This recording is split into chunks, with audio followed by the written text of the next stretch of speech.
Hatred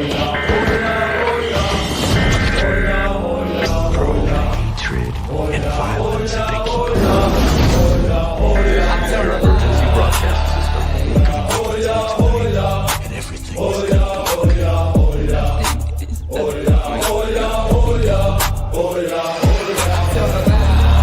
There was me, dynamics, and my three Jews, that is Pete, Georgie, and Dylan. We were sat in the club of Melbourne, trying to make up our razoo dogs what to do with the evening.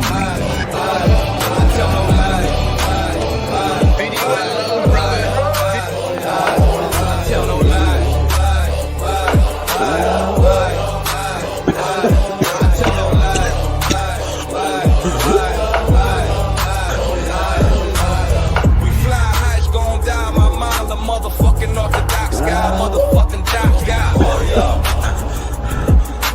Oh yeah.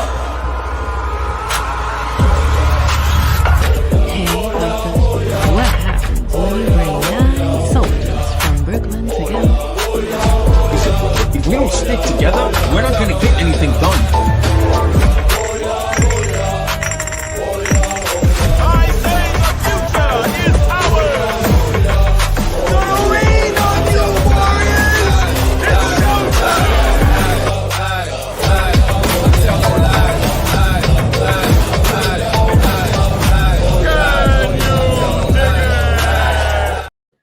Yes, we can. I can't help it. I have to say it. I've never actually watched A Clockwork Orange Gorilla Biscuits. I've seen clips, and I've seen the Family Guy parody, and that's about it. So. You should watch it. Fucked up, but you should watch it. I'm thinking about it. I do like, from what I hear, I do like it. It's some young rapscallion fascists. It's just mind fuckery all the way around. Oh man! Before we get into the serious topics, I see that people weren't expecting me to go live, because I did say I was gonna get a break. I was gonna do a break today, but I couldn't work on the car, so I decided to come on home, and I've been loading magazines, oiling up my firearms, and putting up ammo all day. So you've already purchased that car, or? Yeah. Okay. I was just wanting to make sure, because I was supposed to be talking to my dad tonight, so. Still talk to him for me, because my homie is looking for a pickup truck. Okay. We function as a commune. I get it. But believe it or not, like, we function as a commune. What's up, Beth? Hello. Like, that's like me and this dude, we pull our money together.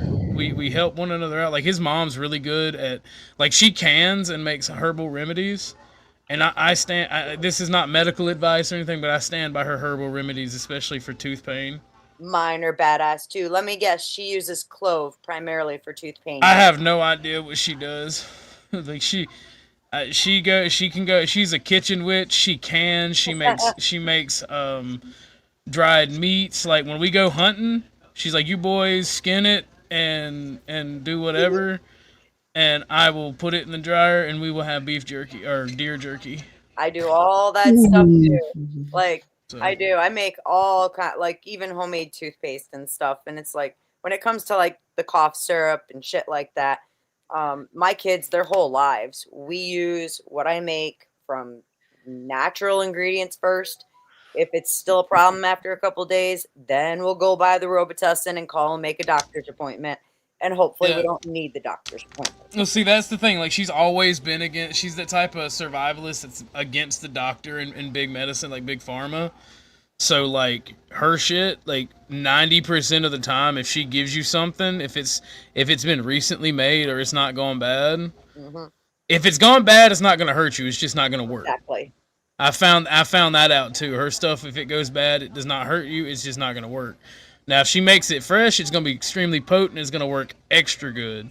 Yep. But if it's just like, if it's within the 2 or 3 year mark in her mason jars, yup. Like, and she has taught me and her sons and even her daughters and a few other family friends of theirs how to do it, but it didn't really take. Like I know how to can stuff because of her, and I know how to do dried meats and make jerky. I have 2 Like- canners. I have 3 dehydrators. My daughter actually bought this gorgeous empty journal, and that's the one thing she got it for me for Christmas. With, of course, it came with a job. I have to fill it with all of my recipes. Well, she wants me to get 2 copies of this like $150 because me and her have a mutual survivalist hobby. And Yeah, there's me this too. there's this like $150 book called The Book. and it is an artist's representation of everything for survival. I'm pretty Like sure. the basics of everything.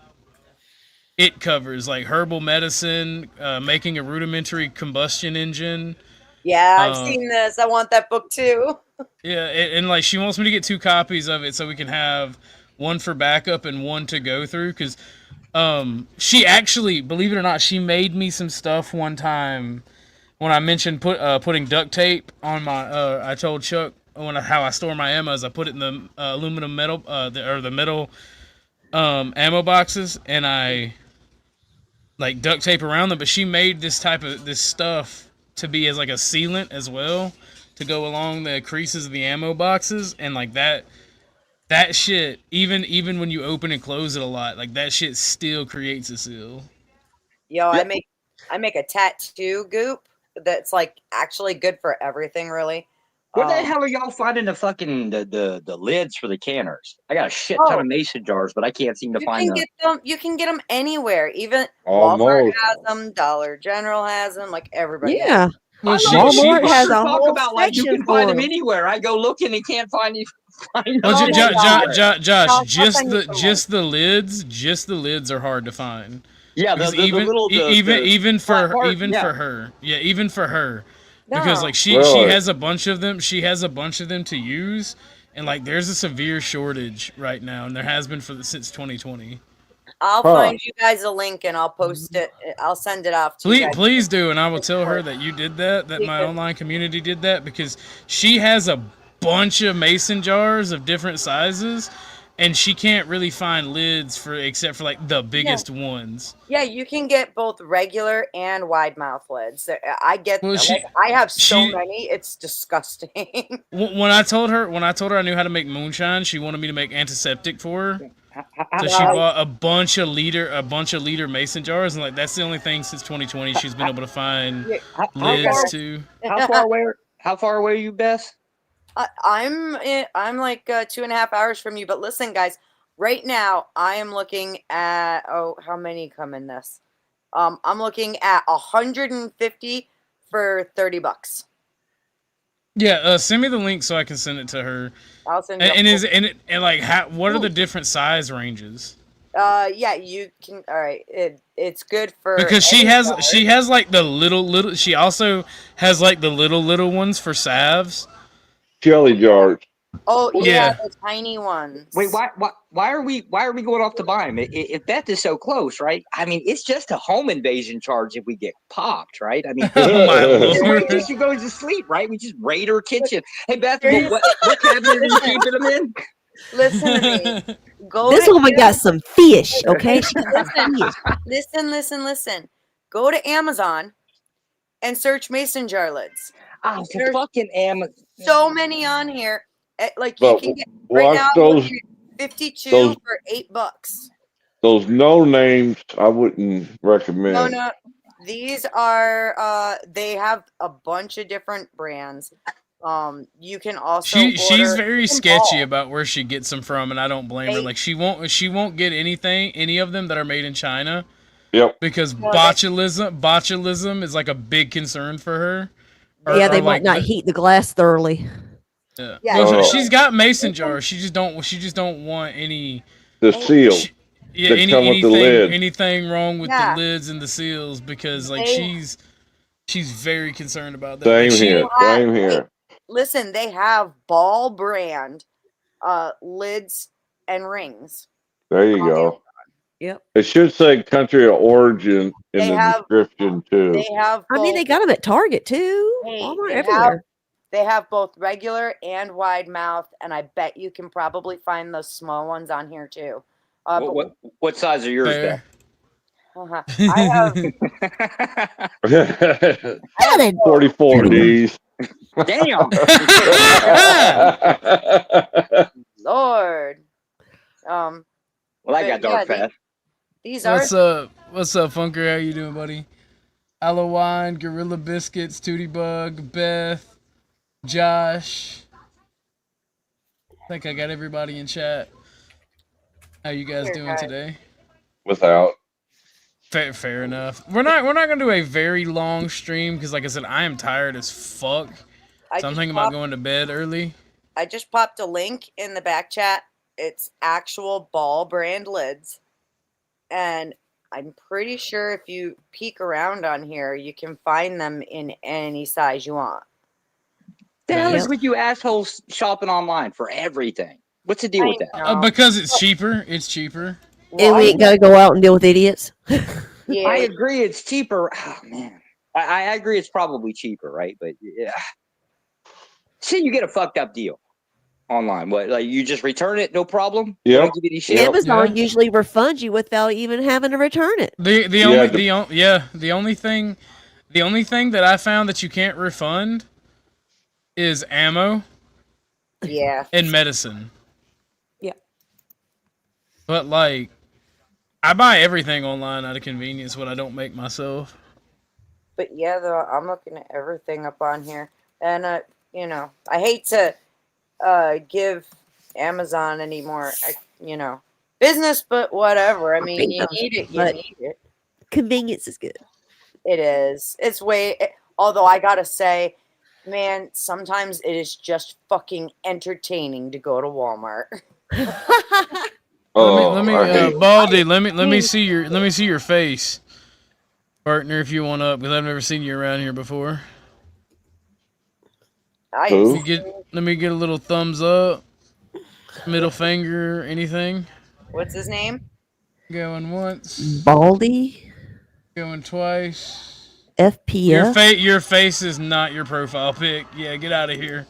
Get out of here. I know that's from a shitty video game, buddy. Women be shopping. That is so true. Gee, I've missed you. I'm glad you took a couple days off for yourself here, but I missed you. I know. Well, I'm telling you, she was hounding the hell out of me. What's there to do? What's there to watch, Chuck? What are we gonna do, Chuck? Chuck, like, calm down. Well, we will definitely be back to regularly scheduled programs. It will be either morning or night. Our days have been so lonely without you. I think I'm gonna maintain doing the morning streams because I like not having my days and nights fucked up, and I can just do a 2 or 3 hour stream and then go do later in the evening any of my side work.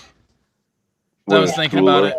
Yeah, I was thinking about it very heftily, and then working on that car in the mid-summer, like pushing that motherfucker, like not even mid, like late summer, and it's still being blazing fucking hot. I'm like, no rain the last 2 weeks. Fuck.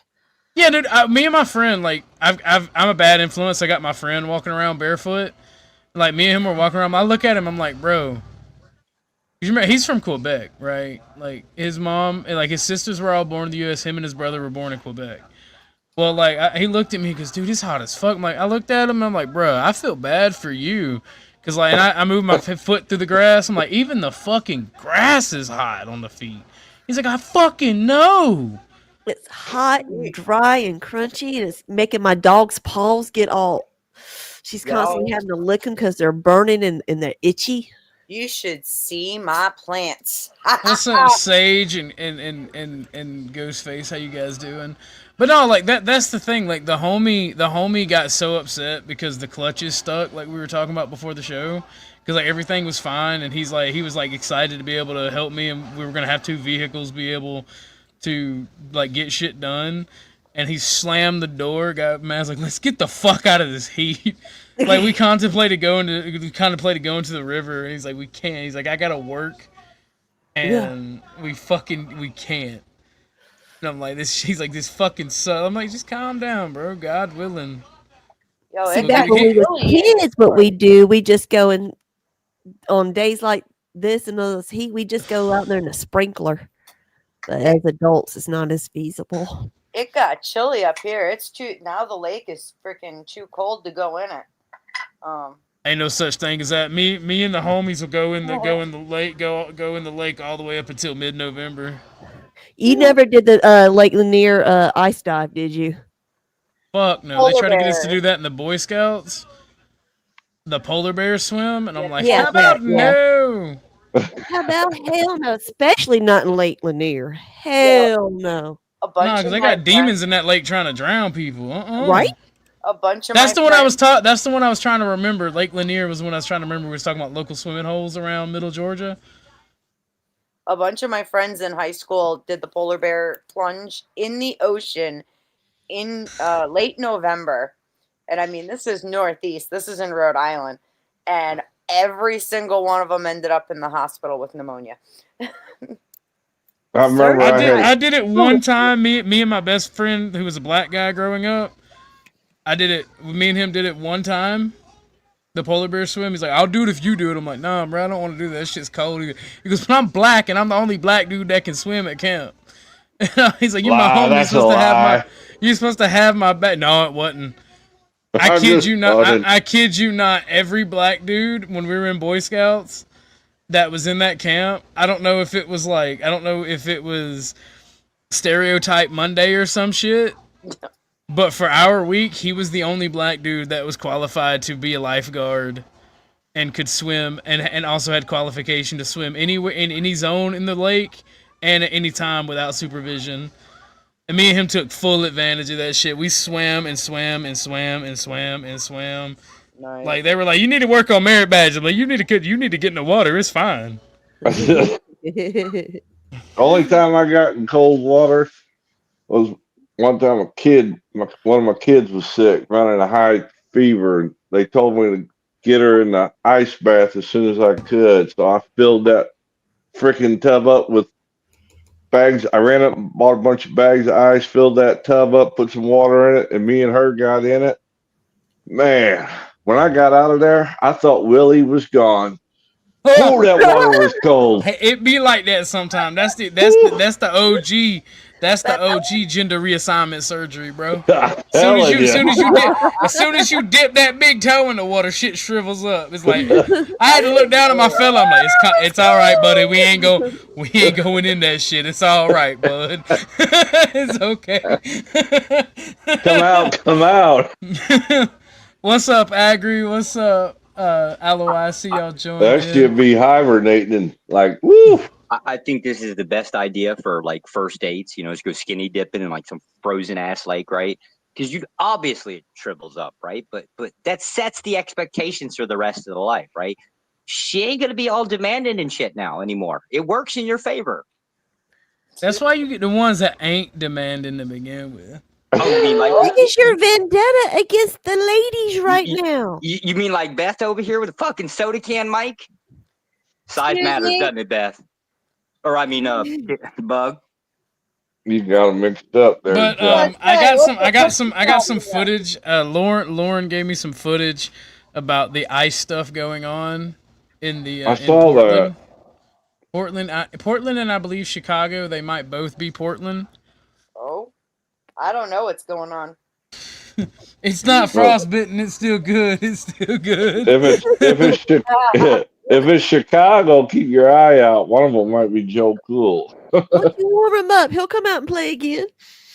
But we'll get to that after we do our gossip segment in a minute, and then I want to preserve some time now that we got an audience. I want to thank God, and I want to thank my supporters who made getting this vehicle and everything running possible. I appreciate all of you. I hope and pray that we can build a community that not only does it for the streamer, but anybody in the community. That's my ultimate goal. I do like making money off my YouTube, but I also want to build a community where we help each other and we are comfortable and safe enough to do that, and we have quality members. I was talking to Truism, and every time I go over there, his chat attacks me. They attack everybody on stream, even Truism. And he's like, "You want to drop your link?" And I'm like, I said, "I don't mean any offense, brother, but I don't want none of these people over in my community." Fact. Because they don't send you money. They run their mouth about to your panelists. They have no respect for you or your show.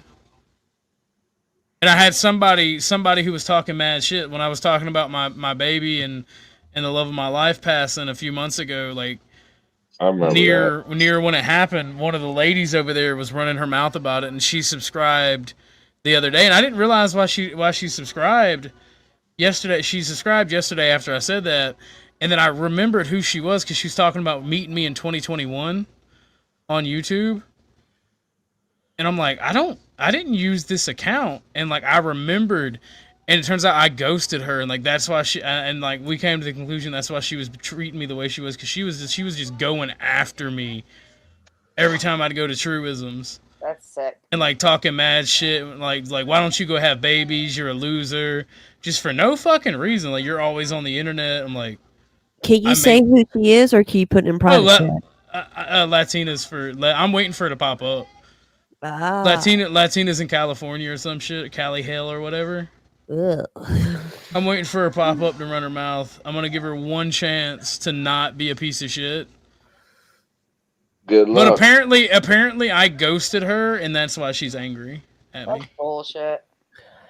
Because, well, I mean, I didn't care about that account. It was just a troll account. To not even troll, like, the person I was trolling knew it was me because I created the account as they were watching and switched to that account. And then I was like, you know what? I'm going to turn that account into a gaming channel. And, like, it just never manifested because I don't really like playing games for people because it's weird. But see, here's the thing is, I don't care, like, what you've done to me. Considering that loss, you could have fucking, run over my puppy.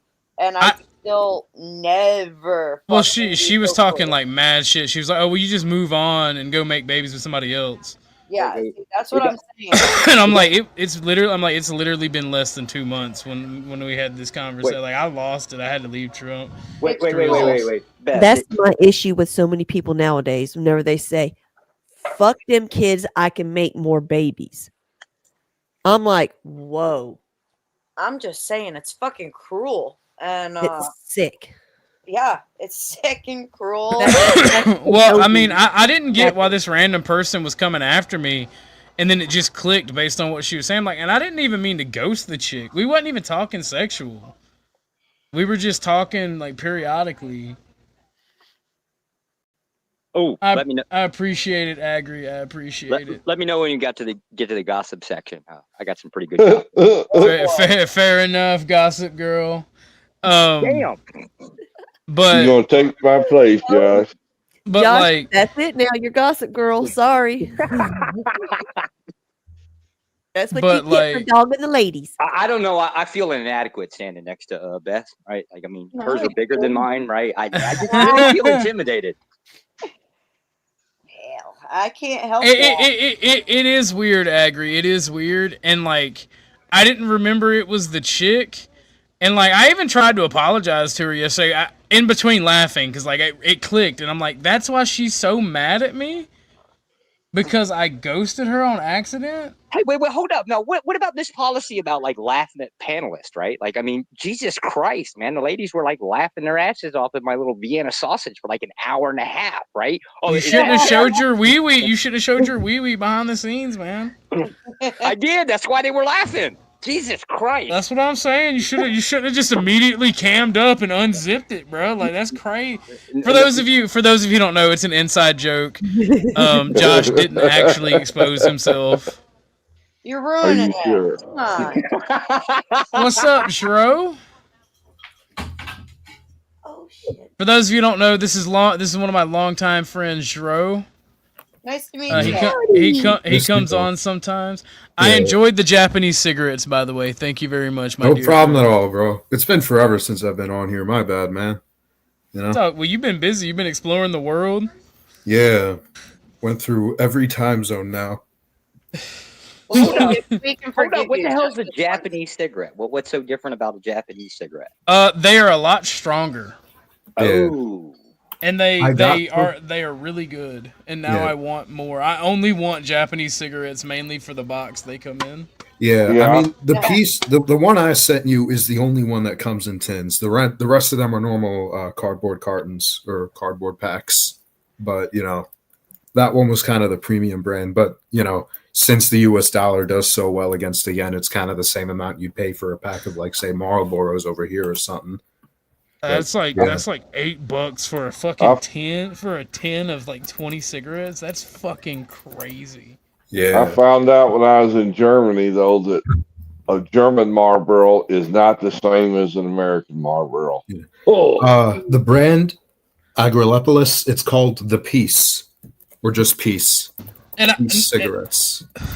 Yeah, the Peace, the Peace, and it's funny because I bought the 1911 the same time. Japanese cigarettes vaginas are sideways. They're awesome. Damn. But what's up, Kev? But like, so I smoked on those, and I'm trying to quit smoking. So it was a really bad time, but I appreciate the gift because he was talking about sending them before I quit smoking. And Mom's trying to quit smoking too. So we smoked the packs that you sent us with within like a week of you sending them. Oh man. Okay. And she was very happy because she liked them. They were strong.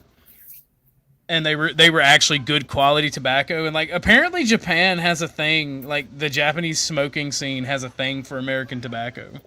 Oh yeah, they big really there. pride themselves on like Virginian tobacco or Tennessean tobacco. Yeah, like natural American spirits, they're sold all the time over there. Though they don't have the black packs, they have a ton of like weird native brands like purple, this weird green color, etc. But yeah, tobacco's kind of more of a premium product over there. Not to mention it's not nearly as stigmatized. Like every bar is a smoking bar basically. And unless you're on a main street where they expect there to be tourists or lots of kids, you can smoke on the streets publicly. And even then, if it's nighttime where everyone's out and about, the police aren't going to give a shit. So see, Japan is a proper country still. Yeah. It's weird too, because Okinawa, where I was like Okinawa plus then Tokyo have some of the highest life expectancies in the world. Hell, Okinawa's like, if we're in brain rot mode, it's the only place in Japan above fertility rate, replacement rate. So, I don't know. It was interesting though. You know. What were you saying? What were you gonna say, Beth? Yeah, I don't want to make this about me. You go. I'm sorry. No, you're fine. You're fine. I'm actually I'm enjoying the story. I just wanted to throw in there that I miss the days when I could freaking balance my cigarette on the edge of the pool table when I went to take my shot. Oh yeah. Like any bar. We will be a proper country again, by God. Yeah. The tobacco positivity movement is incoming. Well, it's not even just tobacco. It's not even just tobacco, right? Yeah. Like our country in general, culturally, is a like. They claim to be capitalists, but they have policies in place that destroy capitalism and free trade and amongst one another. You know my take on that, and that's kind of just what happens with capitalism. When some people get rich enough, they see they can make more money just by selling out the system and then just taking their piece and leaving. You know, that's what libertarians don't get. And I did want to talk a little bit about that later in the show because me and the homie was talking about that. We were riding around getting the registration, everything done for the vehicles. Like I've made the joke, Ben's, dude, wait until you fucking see it. Oh my God, Dro. Check this out. I'm now a communist, according to the political compass test. Fascinating. Like, officially. And you know, all I did differently than I usually do is I hate corporations, like multinational corporations. I said no to that completely, and now like I'm firmly a communist. My mission is complete. I've converted you. Let's go. But no. I love capitalism. I love mom and pop shops. I don't think Walmart should be able to move into a small town and decimate the local economy. Agreed. Like, And I Just don't. like in the barbershop too, how they show the dynamic of that in Chicago. Yeah. I mean, the thing is, what a lot of people at least say about capitalism, and what will always be the people who are in charge of capitalism, says that if you get to that level, it's because you've personally earned it. They don't understand the concept of you owning so much wealth that it's not just your decision anymore. Like, you have Mark Zuckerberg, who said his biggest regret in life is that he went into like the band club instead of the wrestling club in his high school. This is a man who is like directly responsible for the respiking of the Burmese Civil War, because they actively just promoted advertisers who were promoting a continuation of the genocide there. And he doesn't give a shit about that. Hell, I doubt he even knows about it.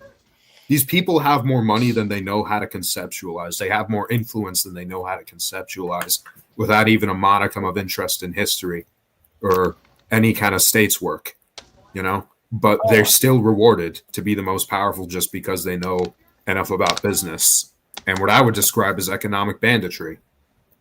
And if the system, you can say that's not a part of the system, but if the system inevitably keeps leading to that, even if no one means it, you have to consider that a part of the system.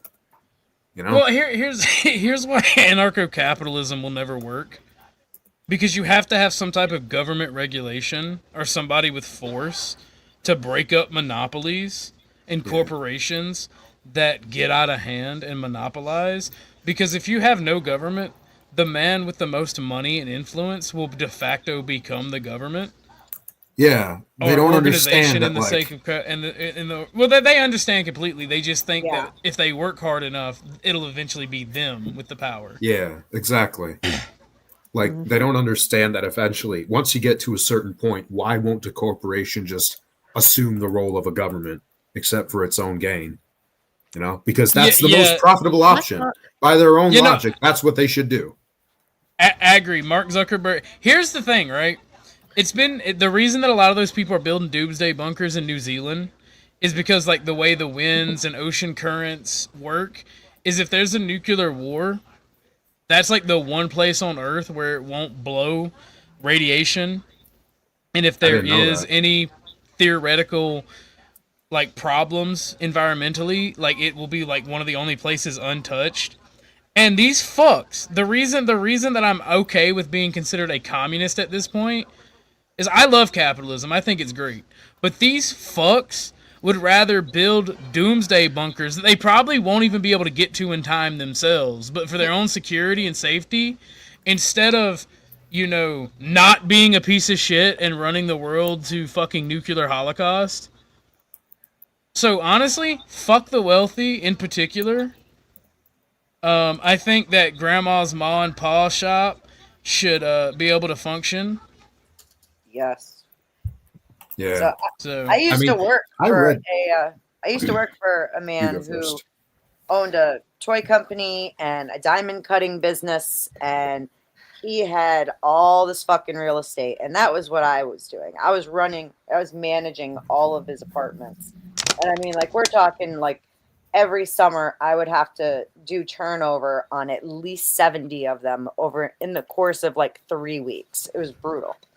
And I had to so I was doing one of those turnovers, and one of my private clients happened to mention to me when I came back after doing the 3-week turnover, they were like, "We're giving you a raise immediately because we couldn't find anyone to work for us for less than $30 an hour, and you're being grossly underpaid." And so I'm like, well, goddamn, I didn't know other people were charging that much to clean. So I go to my boss who has all the apartments because, damn it, I work really fucking hard for him, and I'm getting like peanuts here. He gave me a $2 raise up to $17 an hour and told me I should be grateful. That's the fucking thing. These people think that they're the reason the world turns, and everyone else is simply lucky to have a job. Now, to be fair, Drew. Yeah. All right, to be fair, the capitalist class and the investment class do help make the world turn. Yeah. The mentality though from people who inherit wealth and who don't work for it, that's what pisses me off when they have that mentality and they never had to work for it. They never had don't to understand. struggle. Yeah, they don't understand. They do understand hard work to a degree because that work is hard at that level, but they don't understand what it's like for their work to not be rewarded and to not be recognized, to work hard and it doesn't pay off, which is what a lot of poor people go through. Well, not they even think that the world is fair and that they are being, and that other people would be treated fairly if they put in work. That's just not the case. But you no, exist but because of not inertia. even that, right? Because like me and the homie, one of the things we're talking about today was insurance. I was looking at insurance prices, and if you don't have like the best credit score ever on the face of the planet, you're gonna get fucked on insurance. They care more about your credit score than your driving record. Mm-hmm. Yeah. And like I was showing my friend, and like he's never really had to pay insurance. Like he's had to pay it, but he's never had to get his own. So he didn't know that. And when I showed him, he's like, "Bro, that's just outright wrong. Yeah. These prices are crazy." And he's like, "That's the price for the state. It was almost $300 for the state minimum a month." Yes. Jesus. Yeah. See, I've got it pretty bad myself because I've got a teenager in the house who's a new driver. Oh, jeez. So, yeah, my shit went up hard. I was able to find something better, but it took a lot. I was able to find something for like $143 a month. Less than I pay. But they wanted $250 as a down payment, 25% of the 6 month version. I'm just sitting here. Me and him are talking, and we're sitting here talking about anarcho-capitalism and capitalism in general, and we laugh because I do the thing I did to Joe where I'm like, no. That's just, and then I pause and we start laughing. He's like, you like capitalism and your love for capitalism was going to make you say something stupid. What? And I'm like, yes, because insurance is something the government demands you have. The only reason the government demands you have it is because these corporations and businesses lobbied for it. And they have the right to lobby the government because we consider corporations and businesses as people. Yeah. So there's no way under libertarianism for that to not happen. Mm-hmm. I'm just sitting here. These people will argue. Hold on one second. These people will argue and say, well, business should be free, this, that, and the third.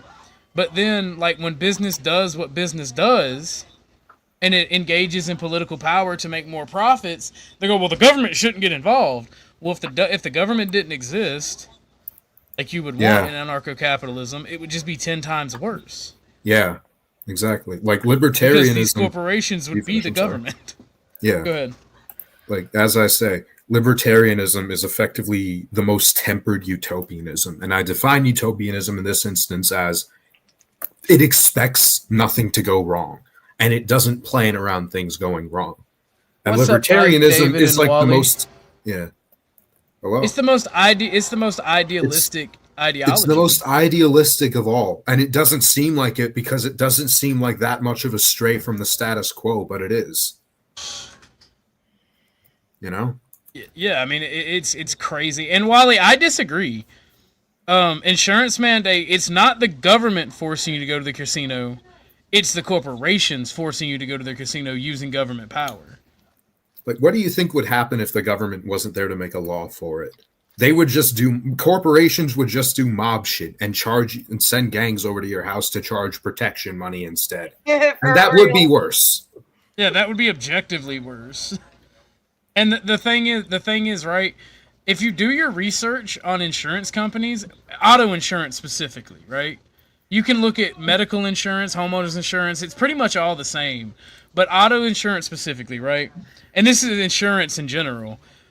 A good 50% of your price that you pay for one every day that you go and you look at prices for insurance, every day prices fluctuate up or down. Mm-hmm. Right? And a large percentage of what you pay is completely determined by your agent because they're literally making commission off of it. Yep. And they put all the blame on the state. Yep. Yeah, they put all the blame on the state, and then And then me and my friend, like I was looking at my friend, I'm like, you do realize that like our politics partially are also responsible, are not responsible, but there's also a part of our politics into it. He's like, what do you mean? I'm like, okay, so insurance only, and I'm like, these insurance networks are closely related. Like any information you put for another insurance company is shared with all other insurance companies. It's like a ball, yeah. Yeah, so if I proved this today by putting in the car VIN number on one website for insurance, and by the time I was looking at another one, they already had my information down already, as if I had already registered that car to myself. So, and it's funny because like the car that I got is like almost 30 years old, and it's a manual transmission. When you drive a manual transmission and the older your car, the cheaper your insurance is supposed to be. When I figured out the VIN number that they had down was wrong, they tried to upcharge me like $30 or $40. And it's literally the agent. It's the agent setting the price because they want to make commission. Yeah. Because a good 30 to 50% of what you pay is to cover their desired commission. Yeah. They called me to renew my plan, you know, because my 6-month term was up, because that's how they do it in New York for the most part, is 6 months at a time. That's standard. So the guy on the phone told me that like I was gonna be paying. Oh my god! Like the price was about half of what they're actually charging me. And when he told me the price, I was like, oh shit, awesome! It went down. Yeah, sure, I'll renew. Renewed me all up. First payment came out, and yeah, they charged me double what I was told on the phone. When I was comparing insurances, right? They gave me almost $100 less than what I should have been paying. And then when I actually signed up to on the quote, when I actually talked to the agent, it went up by almost $100. Yep. Every time until I put my foot and I'm like, I'm not paying that. I've outright told them I'm not paying that. Like, wait, we have all this ways to get discounts, and then I'll get that $100 gone. I'm like, okay, that's understandable, but it's like it's literally their commission. Sounds like Carter. I called up the fucking Allstate and was like, yo, this is what dude told me on the phone. Why are you taking this much? And the lady was looking at it and she's like, I don't know why he told you that. I'm so sorry, essentially. And she's like, there's nothing I can do about it. And that's why you record all your phone calls. Yeah. With business people, because do be careful. If you record your phone calls, they have to honor that what their representative said. Do be careful. Some parties are not one-party consent, so the business can actually hold you liable, and it's not admissible evidence in court if it's not a two-party. If it's not a one-party consent state. 37 out of 50 are one-party consent states, but I don't live in one. So what about I do. You live in a non-existent state. Okay. Phone call will be recorded. I mean, right? What? I'm sorry. Can you repeat that? I said, what about whenever it's the company, you call them, they say this phone call will be recorded. They record it for themselves, but you can't demand access to that, and you can't tell them to bring it to court or like any kind of like dispute. And see, that's where it's for bullshit. training purposes only. Yep. No. Yep. No. At no point does it say training purposes only. They tell you what it's used for. They say it's for training purposes. They never say for training purposes. Quality control and training purposes is what I always hear. Yeah, but that's the thing. It's not. They also tell you that they're going to sell your information, and part of your information is that phone call. And that's another thing. How can corporations sell your information to third party and you not get a cut or at least a discount on the product that you literally pay for? They are literally selling what they can gather from your very psyche, what you do as a consumer. Well, that's the thing, Chuck. We as Americans should change that. If you want capitalism to grow and thrive, and this is what makes me not a communist, even though I'm going to use the communist terminology. If you want capitalism to go and thrive, you have to make business and economics more fair. Yeah. And I realize now why I love Teddy Roosevelt as a president. because that's what he ran on. He Now, wanted to make capitalism better. They just remodeled a bunch of the Walmarts within a 50, 100-mile radius of where I live. Mind you, when Walmart came into these small towns, like you said, they ran mom and pop out. So they're the only store within miles to get food at. They remodeled recently this year, and you go in there, and there's half the choices than there previously was, and most of the products are their branded product. You don't have much of a choice. It's a de facto monopoly, especially in small towns, but yet we don't do anything about it, even though we're not supposed to have monopolies. Hey, look at the political monopoly Walmart has, right?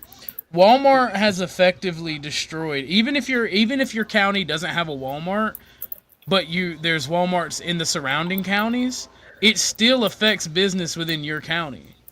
So like Walmart has in small counties, like all around in Georgia, like you got like you know what I'm talking about. They're out in the small counties like Upton, and then you start going even further south. Yeah, all of Middle Georgia specifically. And here's the thing too: is now they've made ordering online available, and so that even that's fine. That's fine. That part's actually fine. The problem is the political monopoly that they have, or the politicalized business that they do. They destroyed, and it really hampered a lot of sporting goods services and pawn shops and FFLs, right? Because you were able to get cheap ARs, cheap shotguns for the longest up until about 5-6 years ago. And then the ammo was always the cheapest. But then all of a sudden, because of politics, Walmart stopped selling ammo. Well, now they've ran the small and pop sporting goods services out of business. So now you have to go to Bass Pro Shop or Academy or something like that, Dick's, to be able to get your ammo, because Walmart and these other big box stores have effectively destroyed local businesses in the surrounding counties, even if they're not in that county. Yeah. Well, shit. A lot of places they use their Walmart doesn't political even sell agenda. They use their anymore. political agenda as well to destroy other economic opportunities. Piggly Wiggly. Oh my God, I remember those. I love Piggly Wiggly. Thomas, There ain't many of them there. They still got one in T-Town. Man, Ooh. I've seen this happen too many times, man. I don't know how we can make it good anymore, especially in the modern age. Teddy Roosevelt, he was a good president, but he also literally came to power just because he was put in the vice president because they saw what he wanted to do, and they thought by putting him in the vice presidency, he would be useless. And then the president got shot, so he was in power. DMs. Me? No, I was talking Tootie. No worries, but yeah. Teddy was only in power because someone shot his predecessor, who was supposed to just be a nothing bugger guy who let the corporations do as they please. Do you know how bad American food was before the FDA? They would dilute bread with lead, talcum powder, any kind of industrial waste that they just didn't know what to do with. It was fucking Plaster killing of Paris. Yep. Oh, dude, the FDA has a lot of problems, but that thing was a goddamn miracle compared to what the rest of the world and what Americans were dealing with. Even today, I still think it does a good job. They literally had no regulation on how much human meat could be in a hot dog. Not even a hot dog, in meat in general. Yeah, they had no regulations on that. Bro. And how can you expect the market to regulate that? Because the average consumer does not know anything about nutrition. It benefits the market to not regulate it. It fits the market to not regulate it. It fits the market to lobby education, to teach people to not know anything about this. You need to have a state that knows what it's doing to some degree, And if you watch Alien Earth, you really have to appreciate this comment. D3 says the world will be ran by Walmart / Disney, Apple, Amazon, CVS, and Costco. They will jettison an alien onto Earth. I love the new show Alien Earth. I haven't finished it. I stopped watching season 6, so no spoilers. Not season 6, episode 6. I'm gonna go back and watch it, finish watching it. But like, and like I love capitalism so much. I typically hate the dystopian capitalism bad sci-fi. But the Alien universe does it so well and plausible that I love it. Because you can see how chasing profit in that universe is responsible for every disaster within that universe. Yeah. It's like, it's just that idea that, you know, what is individually beneficial to me in the short term means bleeding the collective, means bleeding the massive society. Oh, that's America now, right now. That's been America for generations. We've just had the sheer wealth and population and resources to avoid the worst of it. Not to mention what I would say, the Cold War, to have like an enemy to tell us to shut the fuck up and stop doing that kind of short-sightedness. You know? Like, that's another one of my takes. Ever since the fall, even if you're not a communist, how as can an you love American, capitalism yet be a because capitalism is inherently found in most fascist systems. Yeah. Fascism. There's a reason communists and Antifa bitch about it. Yeah. Fascism, as it started, theoretically posed itself as an alternative future to capitalism as opposed to Marxist socialism. However, it ended up being very cooperative with capitalism. I have my grievances with that, especially compared to the Italian futurist movement, which I do find myself very sympathetic to. But nerd! let's not get in politics brain rot.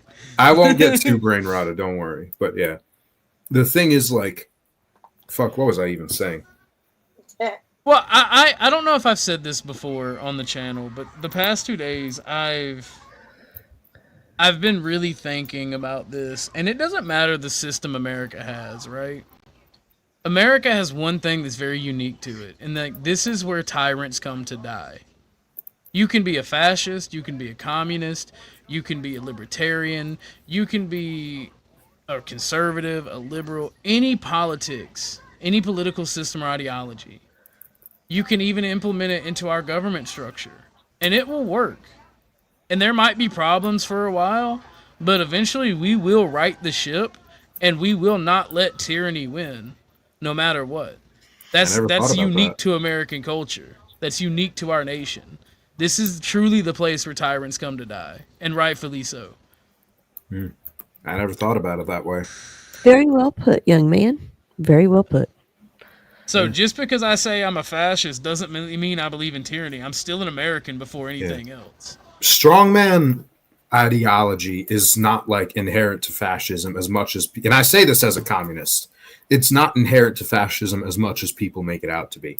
Especially if you look at like the earlier figures like Gabriele D'Annunzio and the other people in Italy who saw this as a means of this was a better means of expressing the will of the people in government and the state they live under compared to liberal democracy, you know? 1 second. And anyone can be... Lindsay, have you seen capitalists? Like throughout history? Capitalists are very autocratic. Yeah. Like the fuck! Look at the barons that Teddy Roosevelt had to fight Carnegie. against. The Carnegie. Look at Carnegie. Yep. Yeah. Like the whole, like, we almost had a fascist government in the U.S. because of capitalists meeting at Jekyll Island. Yeah. Yep. The business plot. Yeah, like this is my anger issue when I talk to people on YouTube about these political ideologies and economics, because they don't really tell the truth about economics. They say shit that sounds good, and they leverage what knowledge and experience they have in certain fields. And they say shit that sounds good, and on a surface level, it seems like it would work, but it is actually fundamentally against the systems they claim to be for. Exactly. Yeah. And it's not just you I'm talking about there, Lindsay. It's everyone. Yeah. I remember what I was gonna say, but excuse me for pivoting a bit. Yeah, go ahead, Drew. Go ahead. Like, if you are welcome, Ally. It's nice to meet you. By the way, Drew, you're not a leftist. according to the leftists that come on here. Even though because you're more of a tankies are actually fascists, according to the modern leftists I talk to. Proposed that to me, or you just told? Yeah, I told him I said let's go talk to the tankies and see what they think about your leftist bullshit and your social policies. Let's go talk to the tankies. And they're like, well, tankies aren't communists or leftists. They're actually right-wing fascists. And I'm like, I don't think the tankies would like that very much, but okay. And I'm like, okay. It's like, and they're like, who was there when Nazis were defeated? Who was the one who took Berlin? Was it these left-com fucking anarchist kind of people, or was it the USSR? It was the USSR. First off, you ain't got to throw strays at me, all right? Calm down there. you ain't got to dance on my grave. Calm down there. But yeah, this is a fragile friendship, I guess. I'm sorry, but we're too at risk of canceling each other. If they hadn't held Patton back, we would have owned Moscow. Yes, we should have. Patton was. They had to kill him. He was too powerful. He was 40 miles out. Nah, I don't know. I don't like Patton that much. When they stopped him, excellent general, and I'll always respect him for that. But there's the issue of just, he didn't understand the realities of like, oh yeah, you can consider communism like this great evil to civilization, but the fact of the matter is, the average American has just met them in Berlin, shared beer and vodka with them after the end of an absolutely brutal war, and views them as their friend. And they're the largest and most experienced army in Europe, even if they're depleted by this point and need to recover.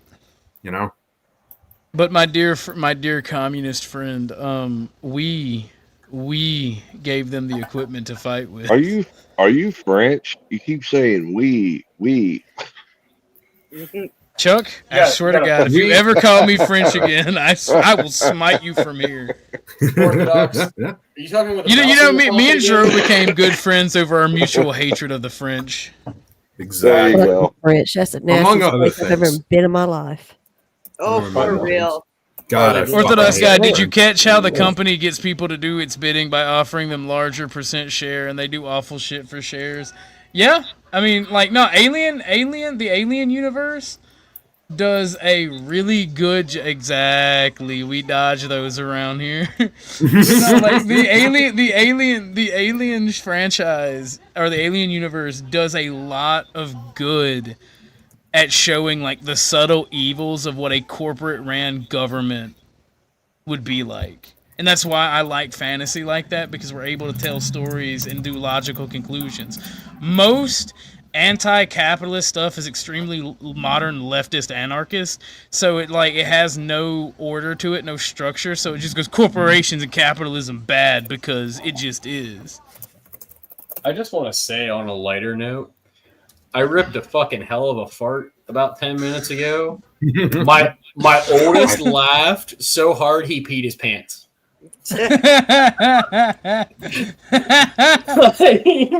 Come on up, Bear.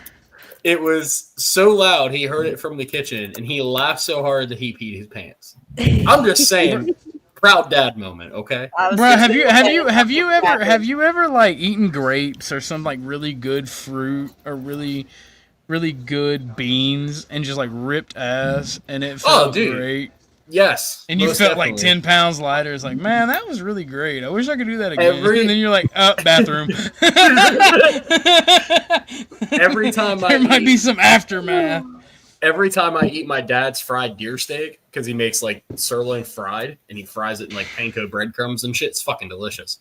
Every time I eat that, I get the fucking gnarliest of farts. But like you said, it's as soon as you let one of those rip, you're fuck, bathroom. All right. So he said the magic word, and I always have. We'll get off this disgusting. We'll get off this disgusting track in just a second, right? Tell me why mud butt sounds so much worse than swamp ass. But swamp ass is more vulgar than mud butt, technically speaking. But mud butt, it just got connotation. So it's swamp ass is sweat. Mud is poo. I was gonna say mud butt is when you have the shit. Swamp ass is when you're outside working in the fucking hot sun and you can't even fucking tell if you have britches on or not. Mud butt Thank usually you. comes from a nice little shart. Woo. All right, let's get off I am this. not Everyone engaging buy in this discussion. This is everyone evil. buy a This is duvet. satanic. Take down big toilet paper. Buy a duvet. It's cleaner for you. Buy a duvet. This is fucking evil, bro. I know not what you speak. Wait. So it's okay to talk about communism and anti-communism, but if I talk about a fart joke, I'm the fucking bad guy now? Yes. We're canceling. Die, buddy. The left, Bring your shit here. left, right unity is based around bashing the people who make fart jokes. You know what? This is bullshit. But no, we can get off that. Josh, we are now at the gossip section, and then we're gonna move on to the news. Chuck, Tootie, Josh, I know y'all got some gossip y'all want to talk about. I will partake in it. All right. So I'll step back. I don't know a thing about this, but I'm excited to hear. Can I just say, the other day, Tootie, you had me fucking rolling on the floor whenever you went after Emmett for no reason. So Bounty will protect you from splashback? I thought that he was directing that at me. 'Cause I wasn't really talking about him. But he kind of backtracked to what OG was saying. And then I was like, motherfucker, what? You just started like I've apologized to him several times. You went from quiet, meek, awesome Tootie that we all love to full blown get fucked, dude. It went like that. Hey, it happens. Trigger. It happens. Emmett's a nice guy. I'm sure he forgave you. Oh no, he totally did. We've talked since then. I know. He laughed about it. He's cool. Yeah, I can imagine Emmett thought it was fucking hilarious because he's like saying we were talking about Pam Bondi, and he goes, "Yeah, she needs to get back in the kitchen." We normalize women getting back into the kitchen, and Tootie thought he was talking about her, and Tootie just went full fuck you mode and tore into Emmett. Emmett's sitting there like, "What the fuck did I do?" And I'm like, "Tootie, he's not talking about you." And she's like, what? He said, no, he's talking about Pam. I was like, oh, my bad. Tootie went from fuck you to oh shit, I fucked up real fucking quick. I didn't fuck up. I was mistaken. I'm back. Sounds like no ma'am. But I apologize. I knew I misspoken. It's all good. It's all Get your good. tiny little hands out of my hot water. What else we got? What other drama is there? I don't cause drama anymore. I'm not allowed to. Man, what happened? Never mind. I don't think I can bring that Come on, Josh. Didn't Wanna bring it up? You're the one that's the gusto on it. I want to know. I want to know drama. Why can't you bring it up, Beth? Nothing. Never mind. I'm just waiting for Beth to announce the marriage. Oh Lord. I see. But then I'll be the flower girl. But then the divorce would be so less surprising. Damn, that is true. So wait, Okay, that was funny. If there's a marriage involved, can I be the ring bearer, please? Only if you're But willing then the to wear a divorce would be dress so while you much do less it. surprising. Minerva Rose, no ma'am. But no, Josh, what was the drama you wanted to talk about? No, that was it. Beth's getting married. Just so I can get divorced very publicly in front of all of you. Well, see, I would help you with that, but I think my wife would probably kill me if I tried to do that. So yeah, I'm out. No. I told Josh he can be my my YouTube husband to cause drama with. Oh, nice. Fascinating. It didn't work out so well for me because she keeps sending me like these cooking videos, right? I'm starving to death over here, right? Rule of thumb: never go into a supermarket when you're fucking hungry. Oh hell no. Lindsay said absolutely not. your wife has to smell you. LOL. When I was younger, there's too many times I bought Oreos, which are just like not worth it, but I had coupons for them, so I was like, fuck it. But they taste like absolute ass compared to the amount of sugar that's in them. The amount of calories they have. My homie is trying to destroy all food and everything because it's like, you know how they make Oreos? It's like the most grossest shit and like it's so chemically processed. Yeah. Like, why you do this? That makes sense, honestly. Is that you, Barry? Hello. I don't get how it tastes so utterly bland compared to the fact that it has enough sugar in it to fill a whole fucking cake. And I'm not even being hyperbolic with that. I use less cake when I'm baking something. I use less sugar when I'm baking a cake at home than I see when I'm making. Than I see in like a few Oreos just eating them. You know, that's fucking nuts, man. I saw my Oreos they are not. Wait a second. We're just gonna glaze over the fact that he said he bakes. Well, yeah, my mom taught me. I mean, to be Is that a problem? Well, I make it every time there's a celebration. I bring it to church for events, you know? I'm not nice. I'm just like surprised. To be fair, my great grandparents used to own this really good bakery in my hometown. I still have the original cookbook, and I'm the only one that can make the cinnamon rolls like they used to. Yeah.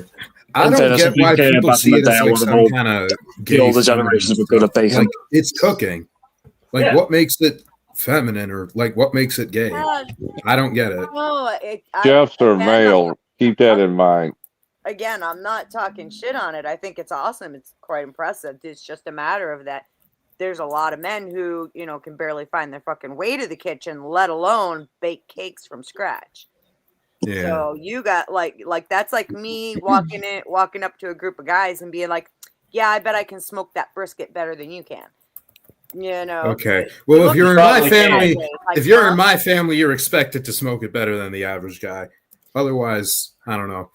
It might have just been like you a have a difference at the kitchen for time. a reason. It's taking up all that space in the house. You have all that cutlery, and you don't even know how to use it. Get out of here. But yeah, no, my grandparents taught me how to do that shit. But it's like a lot of guys are always like, so like, I don't know. They look at me funny because I know how to work a grill and a smoker really well. Yeah, this is the attitude with a lot of like, baking. I'm like, damn, that's impressive. keeping the house clean, keeping the house running, doing stuff that helps your family and just puts a smile on people's faces, especially those you care about. I don't know why that's seen as like unmanly. Like you're expected to take care of your family, and even then it's fun and it fucking tastes good. So, you know. I agree with you. I spent 20 years with my ex-husband. The only things he could cook was grilled cheese with canned soup and omelets. He made excellent omelets. I was going to say, like, as a matter of fact, in Italy, the best way for a man to woo a woman is for him to cook for her. Exactly. Yeah, I agree with that. Absolutely. I don't know. The best way I've ever wooed women is slinging the schmeat. So my husband sure can bake a good the pizza. Orthodox Riz. I mean, to be fair, first date I ever took my wife on, I cooked her a chicken barbecue dinner, and she actually was so impressed with it, she took it home to her mom and dad. Was like, "Here, try this." And since then, I've been stuck with her. So my go-to is a steak dinner that I cook. To be fair, yeah, I can cook steak really well. In fairness, men are really good at like doing steaks and grills, and they're brilliant at it. You know. Yeah. So now here's my question, fellas, because grilling meat, that's totally a guy thing. Like, I'm not shocked by that. What did you make to go with the proteins y'all just listed? Oh, well, it depends. My go-to is mac and cheese from scratch. Homemade. Fuck no. Crap, baby. Fuck no. I am not finna make homemade. I'm not finna make scratch mac and cheese for some floozy on a first date. It does make sense. It does taste better if you make like it from scratch. But on the other hand, like I grew up with like basic bitch Kraft mac and cheese. So when I eat that, I think back to like when we were living in the city, and my mom would make that after I had a bad day at preschool or some shit. You know. Every so often, I'll look at the boxes and be like, wow, that reminds me of my childhood. That sounds good right now. I come home, I make it, I take 3 bites, and I'm like, ugh. Yeah. Well, no, I see, usually- so I love mac and cheese with steak. I typically I make some type of green bean or coleslaw type thing to go with it, and then I make homemade cornbread from scratch. I always go with either green bean casserole or cream green beans, or I go with like garlic mashed potatoes or garlic roasted potatoes.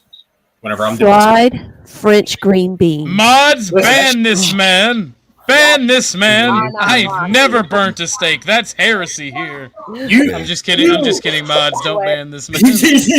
But you take it back. You take it back, damn it.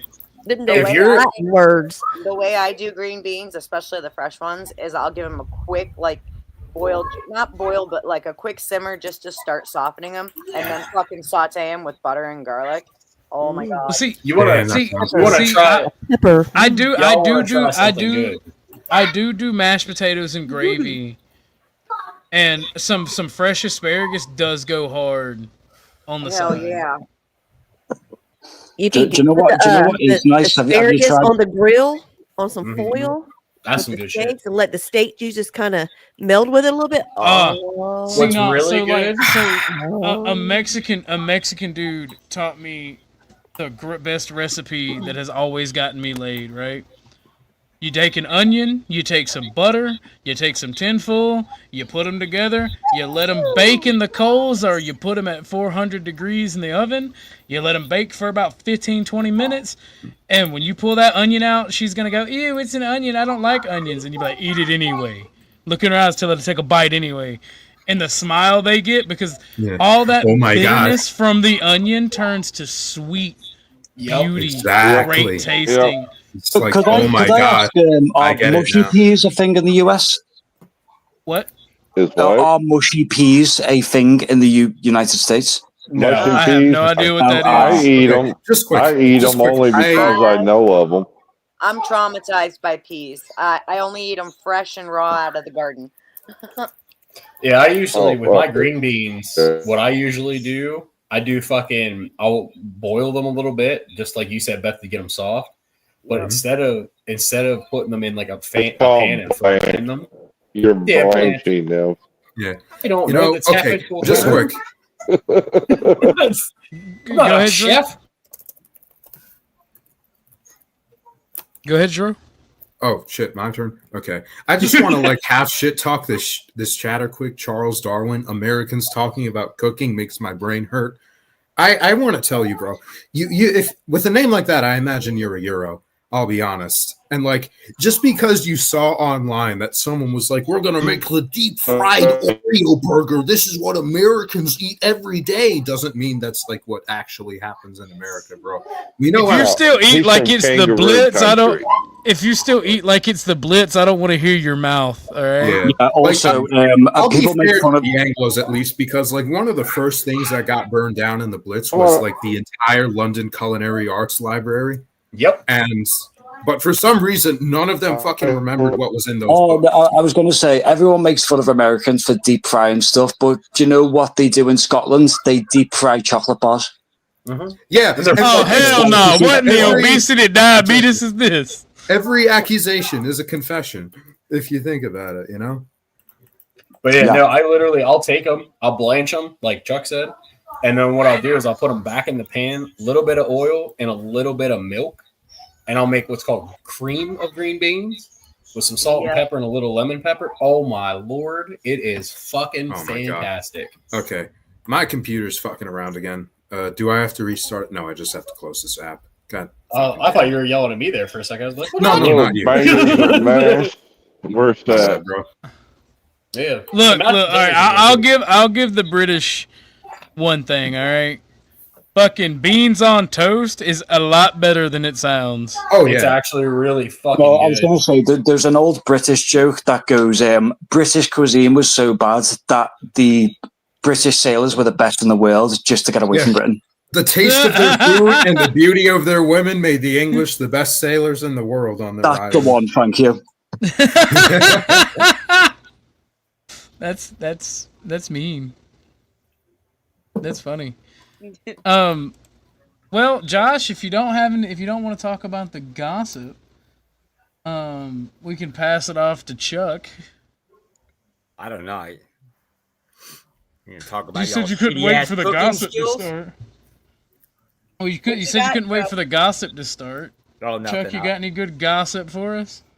No, the only thing I got to gossip about will only start something, so I'm passing it up. Oh, come on. Well, damn, that makes me want to know even more. Hit me up in Discord about it. Hit me up on Discord about it, and we'll, yes, sir. And I'll make the call then. If you want to talk about it. Let's say I'd like to hear some good gossip from Chuck. Chuck hardly ever gives some nuggets of truth. I've laid off the last couple of days myself, trying to keep from this thing we call YouTube. I cannot say your name, so I'm just going to call you Dub. The Dub Waggy Healy. Waggy He. Waggy He. Wagamahala. Gorilla Biscuits, you ain't got no gossip. So boring without gossip. Well, I mean, if we don't have any gossip, we can move on to the news. Well, I mean, like, there's names that. I mean, you got for public safety if you want to talk about him. I don't like for public safety, so my mom has always told me, if you ain't got nothing good to say, don't say it at all, but fuck for public safety. He's a bitch and a leftist, and not the good kind of leftist. Is that the guy that does like his open stream stuff? I don't know what he does. He bitches and complains like he's an auditor type person. I was gonna say, I think he does a lot of audits and shit. But like, how can you be like a leftist anarchist and an auditor at the same time? Because if you want to assault somebody over words, I don't give a fuck what you're auditing. If you tell me the Constitution only applies to the government, you're retarded. I think, do you know what? I think I've actually spoken to him before. Because when he said he was a anarchist auditor, I said that does not work because you're implying government. And he got really angry with me, and he said, "Okay, then, well, how would you impose a system without government?" And I went, "Just do objectivist."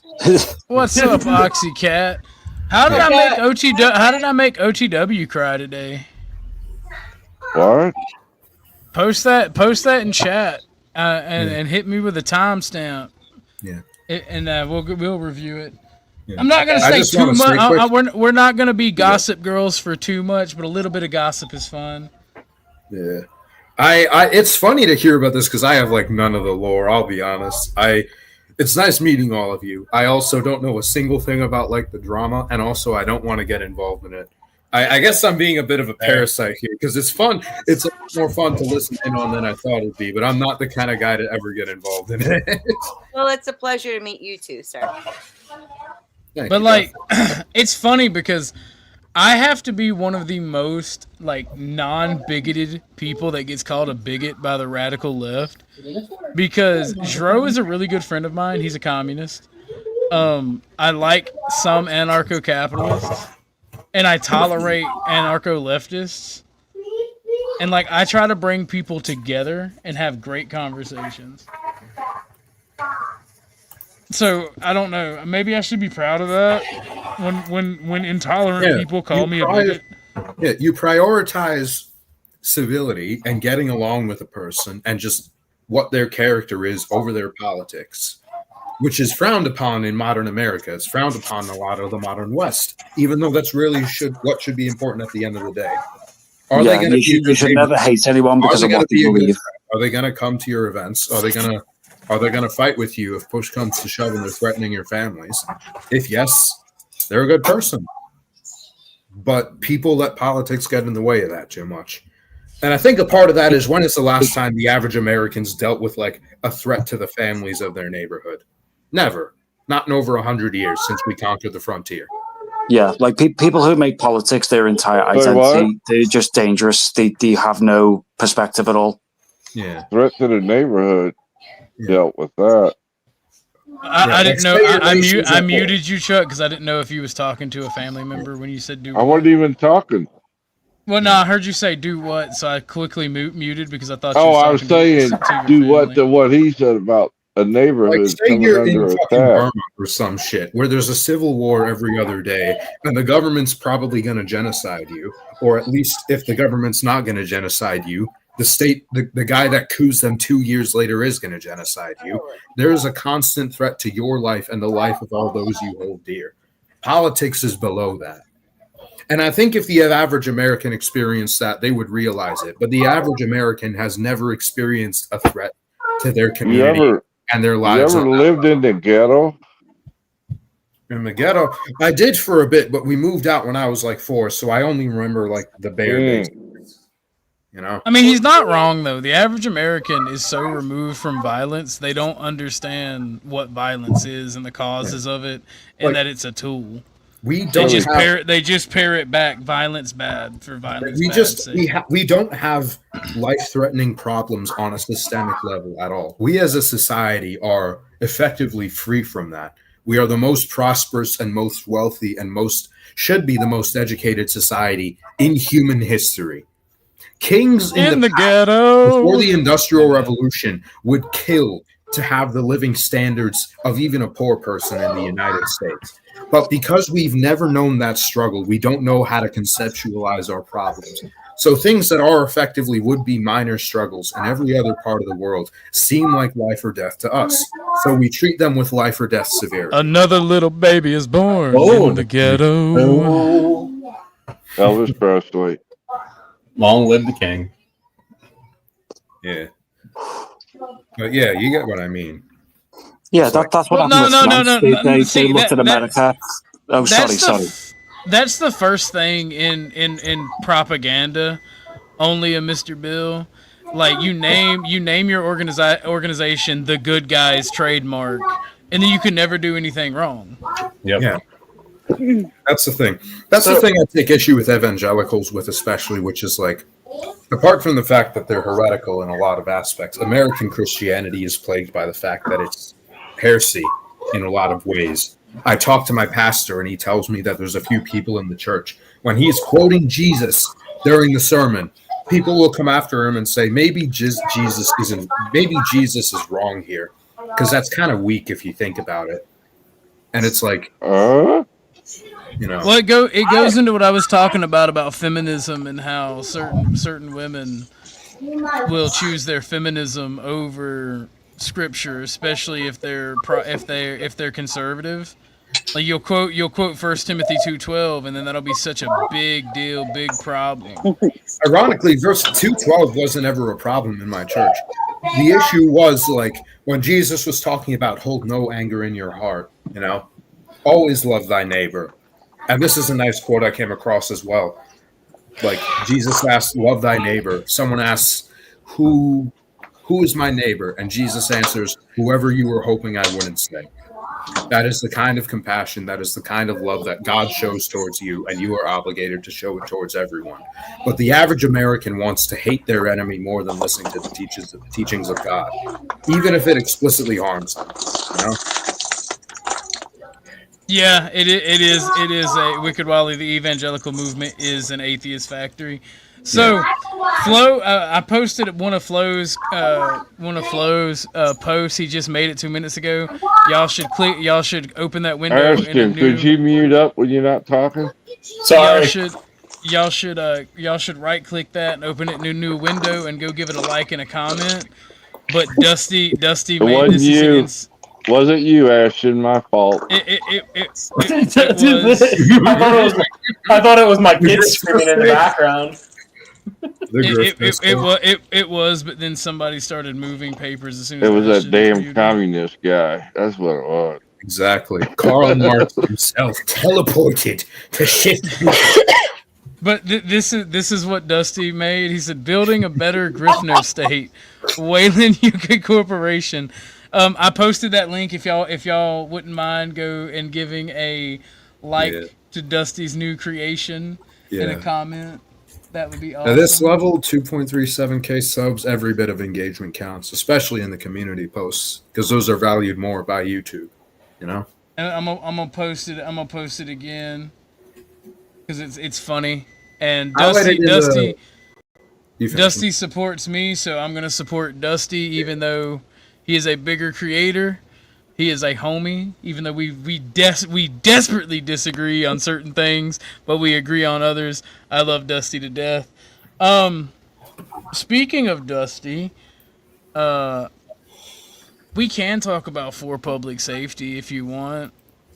Everyone's back. I have no idea who they are. I guess like you can debrief them both for the chat and for me. Tootie Bug. Did you have some gossip you want to talk about before we move on? You got my bet. Oh no, it was just what we were talking about in back chat earlier. I thought that's what we were going to talk about the conditions of last night. Oh, I'm not familiar with them because I didn't watch. So yeah, I missed last night. Does somebody want to what talk I missed? about it? I must have missed something. I went to bed early. Yeah, what was going on over on Flows with Fat Cranky Dude, whatever the fuck his name is. Supposed to be some big reveal or something, and it turned into the biggest shit show you ever saw. I could hardly pay attention and keep up what's going on. I was just like, I totally fell asleep like early as fuck last night. Trying to get an idea of what was going on. It's like pulling teeth. What was happening? What was said? It's like pulling teeth with you guys. Yes. It was horrible. Like I said, I was getting ready to go out and get some car exhaust. I didn't Our question is, what was it? Yeah, we don't know. Exactly, we don't fucking know. Nothing made sense. It was like this, that, and they tied it together. I haven't kept up with for public safety, but when I did interact with him, I just said he was a contradictionist because he would say one thing but contradict himself in the same sentence. Well, we had a falling out on Flows, and I haven't liked the guy since. It's made me like I don't like GS either, generally specific either, and that's like the beef that they had. It's their beef, I'm assuming. No, it's another beef between those two. No, it's not. It's a whole new beef with a different group of people.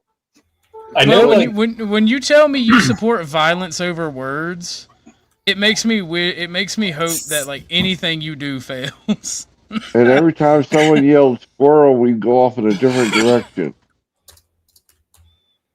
There was no rhyme or reason to it.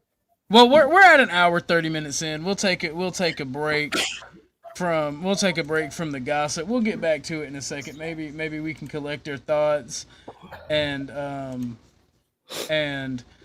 get what we want to talk about that, and then we can move on to the news, or we can move on to the news if y'all want. But this is a quick griff break. We're gonna play my favorite video made by Kev, Marathon Kev. I don't have anything. What's the smoking?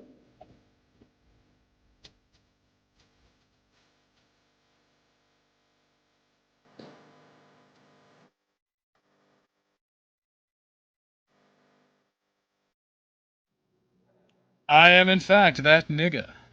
But no, but if you like what we do here, you want to support the community, you want to support Orthodox Guy, I gotta go grab my phone because it was on charge, and if any donations come through, I want to make sure that they get their booty videos played.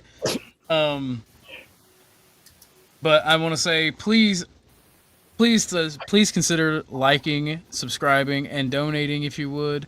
And if you don't feel like donating, please share the stream around. I would appreciate that a lot. I'm gonna let Tootie and Chuck try to describe what happened on the stream, and I'm gonna go grab my phone while they do that. All right, whichever one of you want to go first. Oh, good Lord, Tootie, start. Because it went Here's how it was. Almost immediately. For real. I mean, okay, unless you knew any of those other people involved with what was going on the stage, so to speak, the rest of us had no freaking clue what the hell was happening, because it was like 3 or 4 different stories going on at one time. I didn't know any of these damn people. And I was like, what?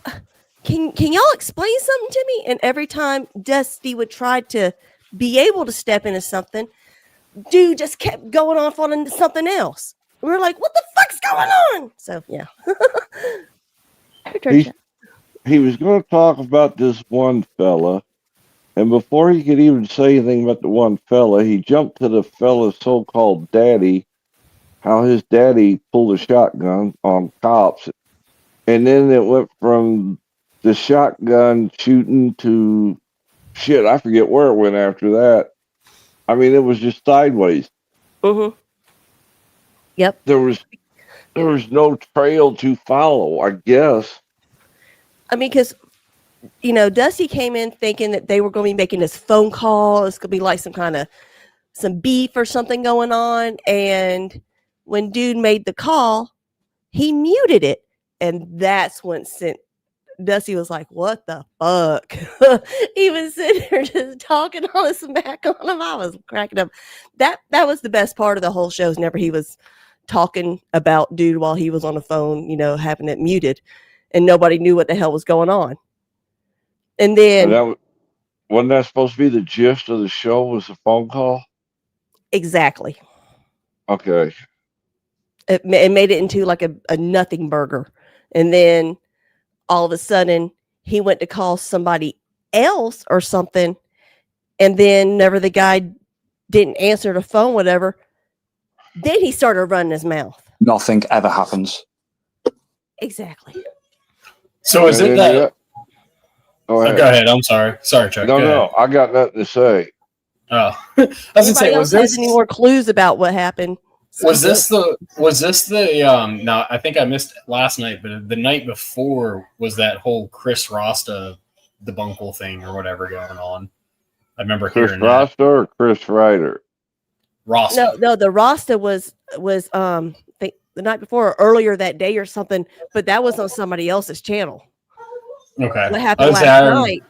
It was on Dusty's. Okay. But he was simulcasting with Chris Ryder. Yeah, This is what wicked. This is why I don't say the enemy of my enemy is my friend, because For Public Safety is against GS, and like they're both just awful people. They're equally horrid. Yeah, I don't like either of them, to be honest with you. I tried to watch a little bit of PSA's channel. I was like literally 2 minutes in. I was like, nah, fuck this, dude. I'm getting a headache. Wasn't that UOG saying that the man was talking about the man holding the sign that said your wife is a whore and I'm going to whip his ass? Oh yeah, no, like he went on this big spiel about how he should be like the Constitution only applies to corporations, and like we should be able to use violence against people who like call your wife a whore or some shit, and how he would beat the shit out of anybody. He doesn't even know what he believes in. Well, he was like, we should be able to beat the shit out of anybody who does shit like that. And I would beat the shit. It's on site, no matter what. Like, specifically said, it's on site, no matter what. If somebody calls my wife a whore, I'm beat the shit out of you. And, like, an hour after us arguing of me calling him a weak bitch for wanting to hurt somebody over words, he told a story about how outside of the court, somebody's holding up a sign saying his wife's a whore. And I'm like, you literally said you would beat the fuck out of them no matter what. Okay. It's There we on go. My site. mic's fixed. Okay, big fella. And like I just outright told him, like, eventually, like, brother, if you brought violence to me for anything, I would just shoot you. I'm too old to fight now. I'm too old. I'm an old man. I might be old, but I'm still young enough to whip that ass. Nah. I've always been a person that's just like, you know what? Violence begets more violence. Let's just end the situation permanently. That's fair. What you need to do is like a computer. You do so much violence that people don't want violence anymore. You know? That's why my cane holds a 12 gauge shell. God, I But fucking like, should yeah, have. I don't like GS. I don't like For Public Safety. Love Flo to death. But when I saw that he was streaming with For Public Safety, I just said, hey, and since I don't have the money to donate, I didn't. I ended up bailing too. I couldn't take any more of it. I just had to leave.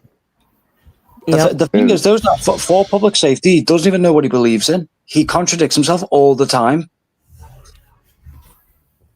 It was like the first night that he was up there this week over on Flows and they were doing that simulcast. He seemed pretty cool, you know, because he was talking about the case that was going on and everything. And and the whole thing with his Why, daughters why, and is, whatnot. why is this man And I was constantly okay. talking about his legal cases? Because like that's how you lose a legal case. Exactly.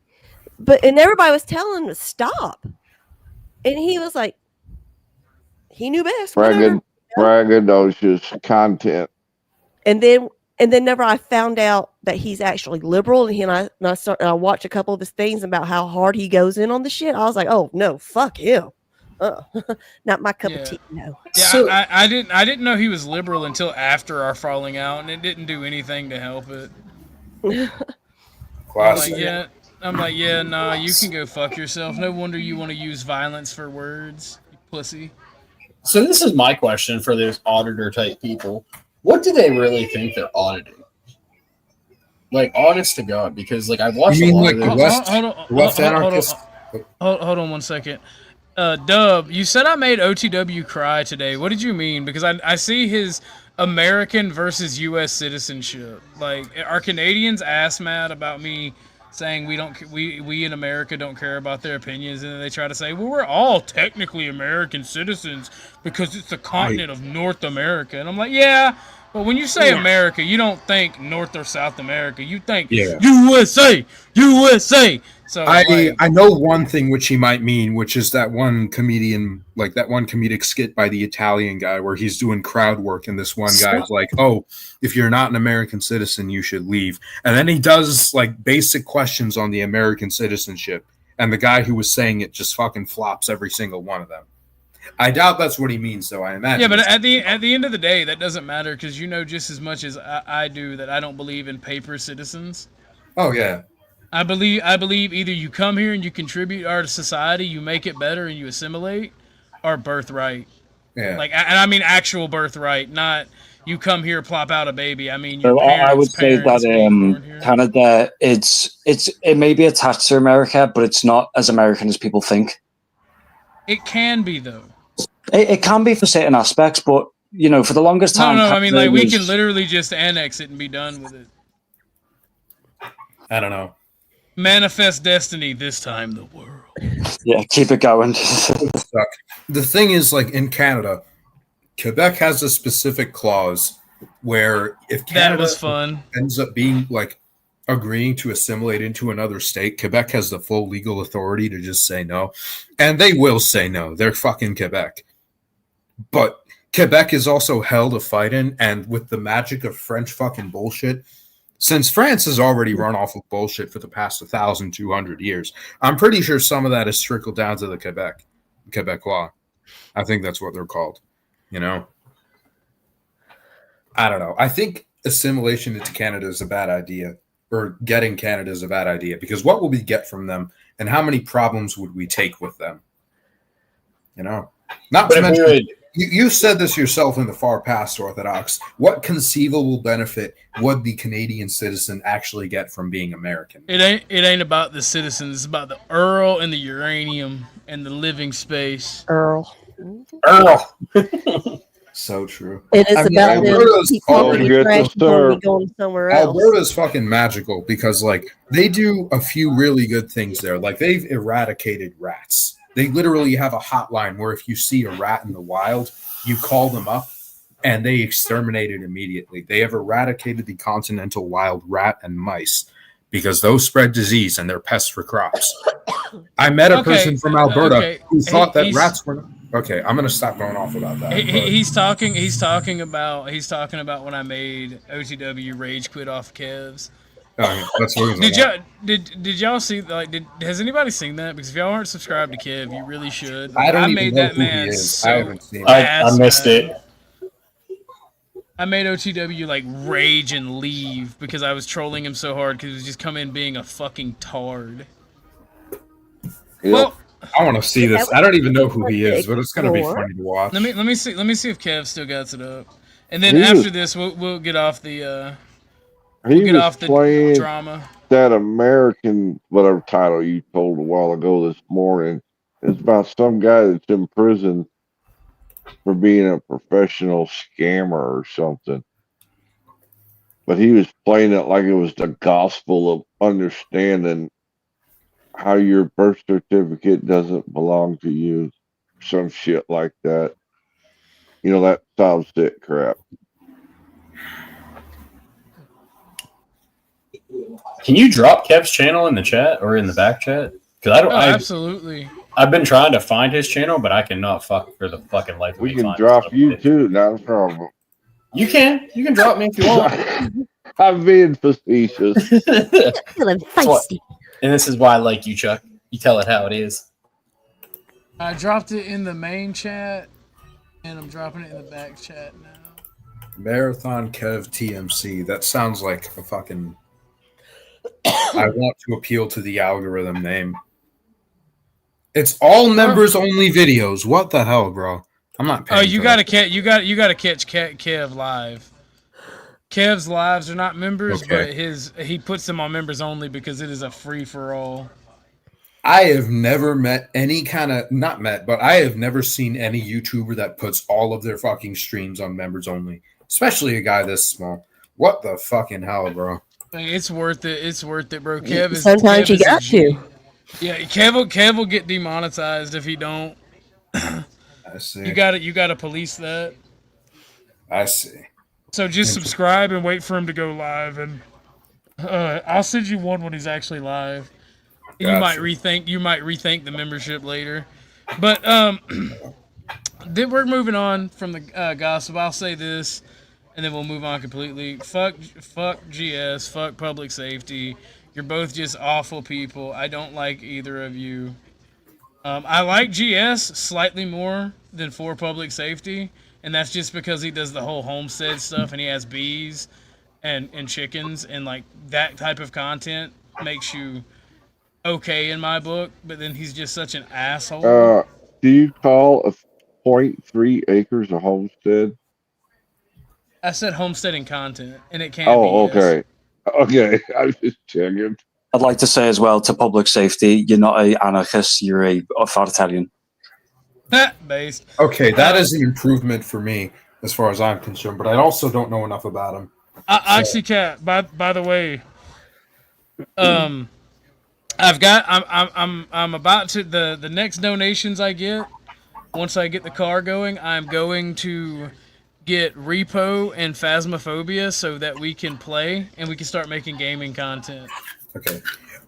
For those two, okay. I would say you're gay. You want to do specifically horror stuff, I imagine, actually, if you're doing Repo and Phasmo. No, it don't have to be specifically, but that's what Kat wants to play. I'd recommend Peak. It's a game where you're all your friends climb a mountain. Here's my autism brain discussion about the situation with these kind of games, which is like Repo and Phasmophobia run into the issue where the point is just it's a medium to interact with your friends and you're just reacting to the game more than anything. Peak is fun because the whole thing is you just have to help you and your friends climb a mountain, which means there's a game on top of it. An actual game on top of it. Risen with a tism. Exactly. Autism nationalism, bro. Okay, well, Kat, you should join panel. We can talk about the games that we'll play in content, because I'm just gonna make unedited because I don't just shout the N-word anymore. So I'm gonna do unedited fucking 30-minute clips of us playing video games. Yeah, I don't know. I kind of got sick of friend slap games because some of the old groups that I was in would just ask me to buy them, and then their schedules would never be in line with me, so I just sunk $20 in them for absolutely no reason. But I had fun with it. Huskord all day. Pretty much. It is worth it when our schedules magically align and the stars align. $20 for a good 4 or 5 hours of fun is a reasonable price. But if it's $20 and you never make that, that's $20 down the drain. I mean, how many times are we going to spend $20 on food for a good time? And that's just an hour every day. Exactly. I will say though, I think new horror games are not the best because they're too realistic. I don't know enough about that, but I'll trust your judgment on it. You can't beat that classic, if you had game I played was, I'm sorry. Last horror game I played was Leisure Suit Larry. That's not a horror game. That's not a horror game. You're just scared of vagina, Chuck. Yeah. I'll be honest. Maybe I'm a bit biased here because I'll be honest. I'm a complete fucking pussy when it comes to horror games.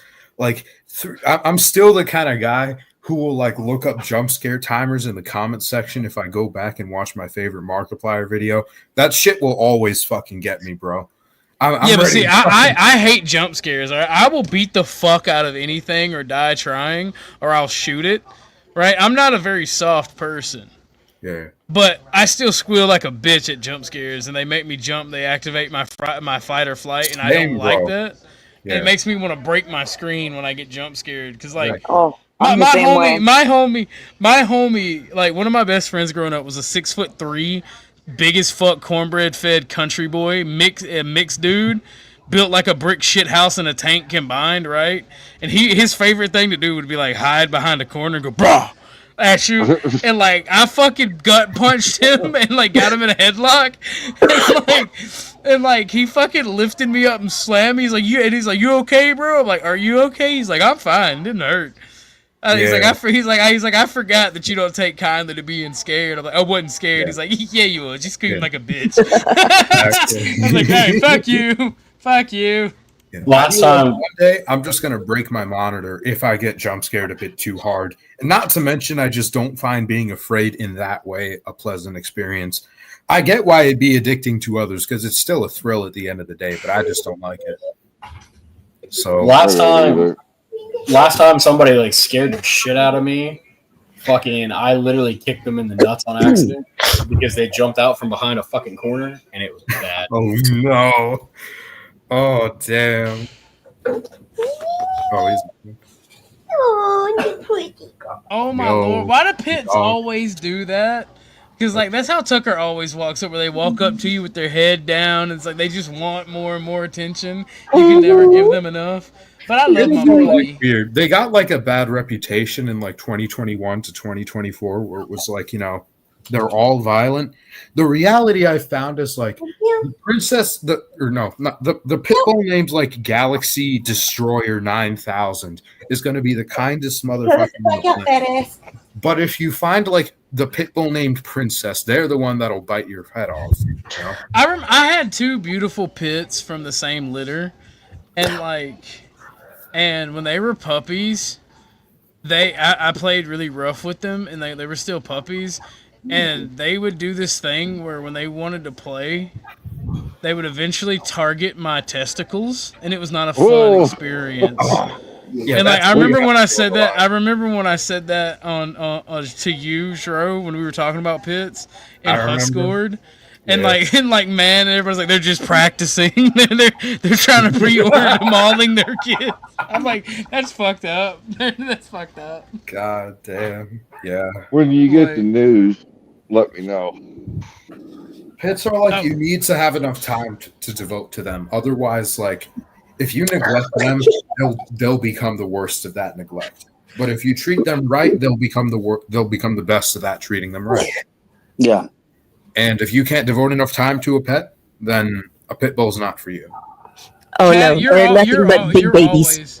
You're always sus, Cat. You always be venting and shit, and you are never a mechanic. We need to play Duck Duck. We need to play Duck Duck Goose. It's like Among Us, but better. I remember actually. Yeah. Okay. Goose, I remember my kids talking about Among Us like a year or two ago or something like that. I have no idea about any of this stuff. I'm so old. But no, we are officially at the news because I'm about to end it at the 2-hour mark.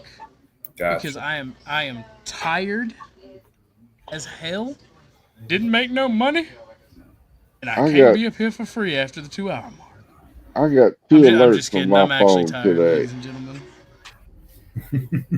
After the show, me and the hubsy gonna go get us some Chinese foods. Mm-hmm. Fucking base. Lucky. Enjoy that cat. Some barbecue ribs that and dog on a stick. Just for Josh's knowledge and pleasure, I'm working on cooking my boy some steak again right now. Nice. But ladies and gentlemen, we are on the news segment. Lauren sent this. Set them free. Mob is attacking the ICE facilities. I believe this is in I don't know where this is at. Anti-ICE protesters in Portland, Oregon, rolling out a guillotine, Portland, clashing with police and turning the streets into a battlefield outside a migrant detention facility there. It's the latest flashpoint in protests that has stretched nearly 3 months now. So as Why do you hate me, David? rioters continue assaulting Portland's ICE jailhouse, local police and officials are the ICE facility in Portland. Hundreds of residents live in apartments just feet away. They routinely call police about the noise and crime. Calling about the protesters. They cornered 2 women out here. They need help. You're going to see a ramp up of operations continue in LA and, Portland, Seattle. I mean, the bad thing about Portland in particular is a lot of these Antifa are also cops that are off duty. That's why they don't do anything about the protesters. I didn't even know that. Local level. I didn't know that. Yeah. Oh, shit. If you can send shit to me, Now about it not makes that I doubt you, I just want something to share with my friends. Yeah, you got proof. If you got anything about that you can share, send it to me. I got you.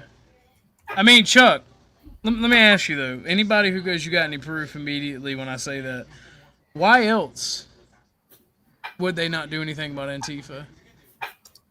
It makes perfect sense now. I remember, I would say it's because they want to let them run wild so the police can turn around and go, this is a problem, we need more power. Yeah. But that's not happening. That's not happening. Here's the thing. From what I heard, from what I read as well, after 2021, 2022, after all the Floyd stuff, Portland was one of the few places that went hard in on actually defunding the police. So they just don't staff anything. They'd rather invest it into the equipment and keep the staff they already have. Well, you got to understand, in these liberal cities, they also hire for liberal politics in their police force. Yeah.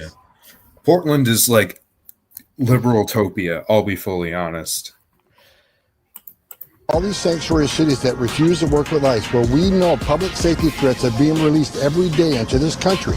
One of the Antifa told us the media has it wrong. As far as violence goes, there never really is any. We cannot be hiding in the shadows because our president is threatening us in many different ways. Portland is unbelievable what's going on. This has been going on for years. So we'll be able to stop that very easily. We'll be able to stop. But, that was not on my list. But the cops did not come. Residents on their own. Down! It's midnight! On this night in late June, federal police used tear gas and flashbangs. Again, no Portland police in sight. They're out there with them, right? As far as the rioters in Portland are concerned, their time may soon be up. I'm not gonna watch this guy's content because of the copyright strike I received. I'm not gonna be watching people's content. I thought these were news separate clips. Yeah. Yeah. It is news clips, but because it's in their video, they're able to make something off of it. And because YouTube profits off of it, they don't do anything about it. So I was going to say, do you know what? When it comes to immigration in the US, do you know what they don't talk about? The massive criminal cartel element that is enforcing the illegal immigration. Portland is very far up north, and obviously due to trickle from California and the fact that it's just physically easier to get there, there is a part of that. But a part of it, more of it, I think, is political sentiment. Portland is the most liberal of liberal cities, especially culturally. And people can do what they want about that, just as long as it doesn't hurt others. But as of now, it does hurt others, which does mean I think it's a problem. Now, I'll only trust Fox News so much because I do think, to some degree, the reason we get so much attention on Portland being particularly bad is because it might be just easy to make into a straw man for media. Portland, if something bad happens, it's easy to say it's in Portland. That makes it more believable than if you were to say it's in Colorado. Not Colorado, but say Kansas or whatnot, So that does distort things to a degree, I think. But not too much that the whole argument is uncredible, I think. But I'm sorry. Actually, did I interrupt you, Orthodox? I'm sorry. It's okay. Everyone hates me.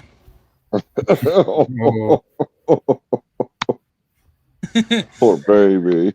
Sorry. We begin Blanket, with Portland bing, bing. cracking down on ICE. It's 5 o'clock. I'm Elizabeth Din. And I'm Jeff Gianola. So the city of Portland will now issue a land use violation for the ICE facility in Southwest Portland. And this building, as you know, has been at the center of multiple protests amid the immigration crackdown by the Trump administration nationwide. So here's what we know so far. This notice being sent Friday will launch a process to determine whether the site's detention practices comply with the conditions of the land use approval. The city says federal records from the past 10 months indicate more than 24 detention violations of the land use condition approved by the city. Those guidelines are detainees are not allowed to be kept overnight or held for more than 12 hours on that site. A second violation says boarded windows are also not allowed with the current land use approval. According to the land use permit rules, a landowner has 30 days after receiving a violation notice to correct the issue. Now, just minutes ago, Mayor Wilson released a statement saying, in part, the review was triggered by the federal government breaking promises to our community regarding the detention of human beings. We'll keep you updated as this story develops. The federal building, you jackass. That's crazy. I appreciate the very clear, like, and to some extent I would agree with this in other circumstances, but you see how they're shifting the rhetoric. Like, they're detaining human beings. Does the average human being deserve that? But by saying those specific words, you don't think about the context behind them. You just take them at face value. You know? Yeah. I don't know if I made a coherent point with that, but well, the thing is, and Chuck, we will not blame our producer lady. Our producer lady works very hard for the show. I'm just being uber super duper careful, and we'll play what she sends, and we'll like it. Goddamn. But the thing is, I'm not gonna intentionally play someone else's content while I already have one copyright strike. I'm gonna wait for that to go away before we start using other people's content again. You never settled that? I did. I'm actively fighting it, and they haven't sent any legal information over to YouTube, so it should be going away in the next couple of days, actually, because it still says pending, and it's been over 10 days. Good luck, bro. And that's the cutout. Because, like, our whole thing on this channel is we do group reaction content discussion, and that's completely fair use. That is absolutely, yeah. All because of the Indian. Yeah, the Indian street food. They don't like it when you call out their shitty street food. Is ramping up what he calls his crackdown on crime. It's okay, Drew. You don't make shitty street food. I just want to make a quick quip about this. Every day I realize more and more the British taking my ancestors from India to some island in the Caribbean to farm sugar. That was not a curse, but in fact a blessing. They introduced civilization to us. Yeah, India went downhill after the British left. Yeah. Planning a series of executive orders, including making flag burning a crime and trying to end cashless bail. And after deploying and arming National Guard troops in our nation's capital, the president now threatening to do the same thing in other cities like Chicago and Baltimore. And that is drawing sharp criticism from state and local officials there. NBC's Alice Barr has the details from Washington, D.C. This morning, new signs President Trump's expanding crackdown on crime could mean a growing National Guard presence in more big cities, already armed on the streets of Washington, D.C., with Chicago potentially next in line. We may or may not. We may just go in and do it, which is probably what we should do. Chicago desperately needs help. The president signing an executive order tasking his defense secretary with creating specialized National Guard units to be trained and ready to help with domestic law enforcement. Chicago's mayor pointing to a 30% drop in murders, robberies, and shootings from last year, though the city is still averaging more than one killing a day, with 3 homicides and 27 people shot just this weekend. Because I say it went down because of Public ICE. safety. There's no question about that. But unsolicited, unwarranted military takeover is not needed. The Illinois governor calling the potential takeover a dangerous power grab. And referring to President Trump as a wannabe dictator, the president pushing back. A lot of people are saying maybe we like a dictator. I don't like a dictator. I'm not a dictator. I'm a man with great common sense. All as President Trump signed 2 more crime-related executive orders, one threatening to revoke federal funding from states that offer cashless bail, arguing that lets offenders commit more crimes. The second aimed at turning the burning of American flags from a First Amendment protected act into a crime for inciting a riot. I look at it like this. If you can get in trouble for burning a pride flag, but not the flag of the nation you live in, that's a problem. Yeah. Agreed. Agreed. Like, fundamentally, the most cynical... See, Drew, this is why the left doesn't say you're leftist. This is why they say tankies are fascist. I don't know. Half the people I know have called me a left fascist at this point. And I'm pretty sure that's just a means of saying I'm, quote unquote, one of the good ones. As in, when the rightists start like their epic, like Auschwitz in the United States or some shit. Actually, I probably shouldn't have said that word. Excuse me. Yeah, probably shouldn't have. I will be the one who's spared and incorporated into the administration to pacify them. I am one of the ones that have specifically said you're one of the good ones. That's what makes it even funnier. Yeah. I got We have 2 spent, alerts on my phone this morning. About one was, first one was Charlie Kirk's funeral has been moved up to level 1 security, highest that there is. That was issued by, I guess, DHS, because it appears the president and vice president and a few others are going to be there for the funeral, and they've got umpteen unverified threats they're chasing down. And then the second one, I'm going to be careful with these words, came from the CDC that said they are recommending against people getting the, you know what. That's wild. After 5 years. But moving on. Over the last 2 years, you caught what I was driving saying, down right? violent crime in the city, driving it down to a 30-year low. You've heard Mayor Bowser boast of progress on the streets. A downturn in D.C.'s crime, especially Every time violent they crime. say Bowser, But according to I a think of sergeant Mario turned Kart. whistleblower, the numbers weren't always to be trusted. I can't help In it. this lawsuit from 2020, Sergeant Charlotte Josu claimed that MPD routinely misclassified crimes and that districts compete against each other to get the largest reduction in the crime statistics, possibly paving the way to promotions and raises. She claimed higher-ups in the department told officers to do so, creating a long history of trying to distort crime statistics, including downgrading felonies to misdemeanors. Josu gave one striking example of a domestic violence case. Bro, I do that shit in my vehicle. I do that shit in my vehicle all the time. I hang out in the big ass fucking steel toe boot and just be rolling the fuck around. I'll be fair to some degree. They're citing a report from 2020. I imagine even before the George Floyd incident started happening, and things have changed a lot since then, especially in regards to DC. But on the other hand, I am also like, I understand the situation of like fudging the numbers to make them still technically true, but still lying, if that makes sense. Yeah. Like say GDP. If like some finance guy juggles a more billion fucking properties and estates in West Africa or even the Midwest, as we see in modern America, that technically creates GDP. But what wealth has it created? I see the exact same thing happening with crime statistics as well, and across every occupation.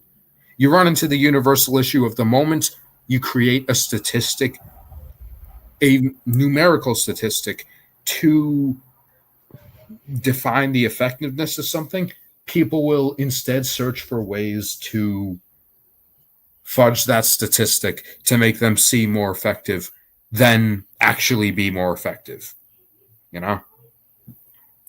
So I don't know what to trust in regards to the sergeant from DC saying, because they only cited from 2020, But on the other hand, they are citing a trend that it's existed ever since we started recording trends. You know? Well, one of the things. Go ahead, Chuck. You can skew statistics any way you want to, depending on how you place the numbers, how you read the numbers. Well, I'm one of the first videos I'm going to make for the channel is as I start my Second Amendment content. The first video is going to talk about the importance of the Second Amendment, regardless if you believe it's to fight the government or for self-defense, the history of the Second Amendment, and how leftists, particularly anarcho-leftists, fudge the numbers. Because we all know when they want gun control, they mean for you. Not for them, for you. And they like to call gun crime or gun violence instead of gun crime.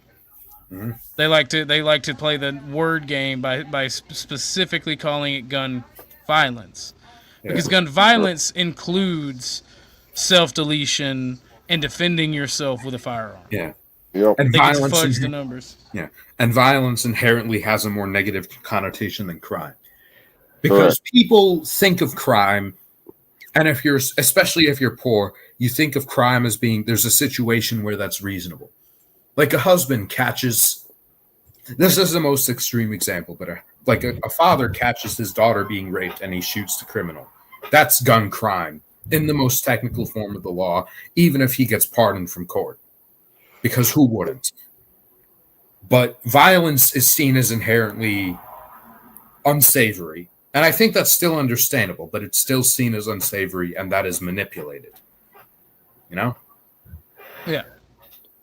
Well, didn't it also the crime rate go down because a certain large demographic of folks have been removed by ICE? Well, I'm actually going to touch on that because there are two images that I'm going to share. And the first one, before I play that, we're gonna finish this video, as I got a new ICE video. No sympathy for the left at all. All right, so and I have to, because they are trying to make certain data unavailable all the time. So the first thing that I got right here. Murder rates across the world visualized by 100,000 people. Okay. Take a good look.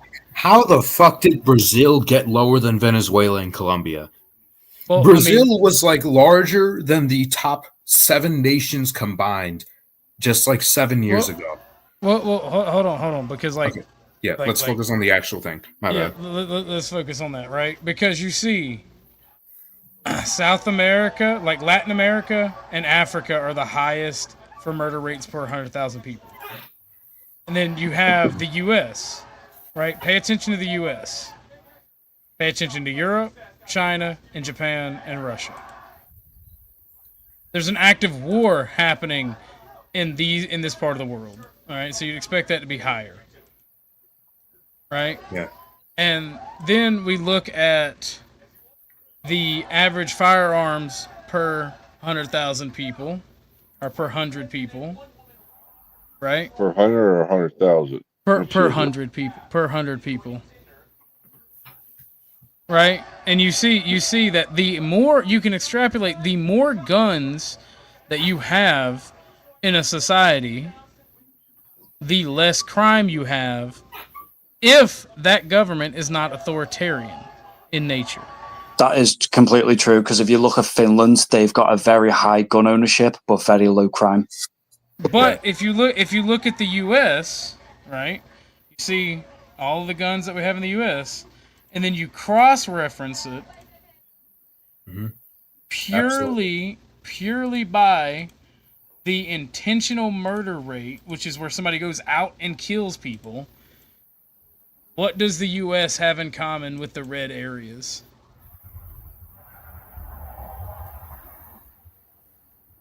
You ain't got to say it if you don't want to. There's a few things that I could be drawing common with, but I'm gonna let others speak first. You have a large influx of people from this part of the world moving in, as well as similar demographics to this part of the world in major cities. And major cities are also responsible for our largest crime rates. You also have similar poverty levels in rural areas to these areas, which also drive up crime. So, like, all the extrapolations you can make from this data, it doesn't point to gun ownership and guns being the problem. It is either the economy or the demographics being the problem.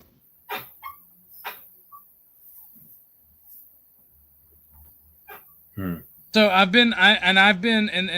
I told Not Laws, I got something for his ass, because I've been, and I wouldn't put it in these words, but I've been looking up things that show racially motivated anti-white attacks, as well as trans and gay violence and left-wing extremism, and how they correlate with one another. And I'm gonna unban Mel, and I'm gonna let him come up, and then I'm gonna beat the fuck out of him verbally, metaphorically speaking, with his statistics and data, because he pissed me off being anti-gun and then talking about Charlie Kirk.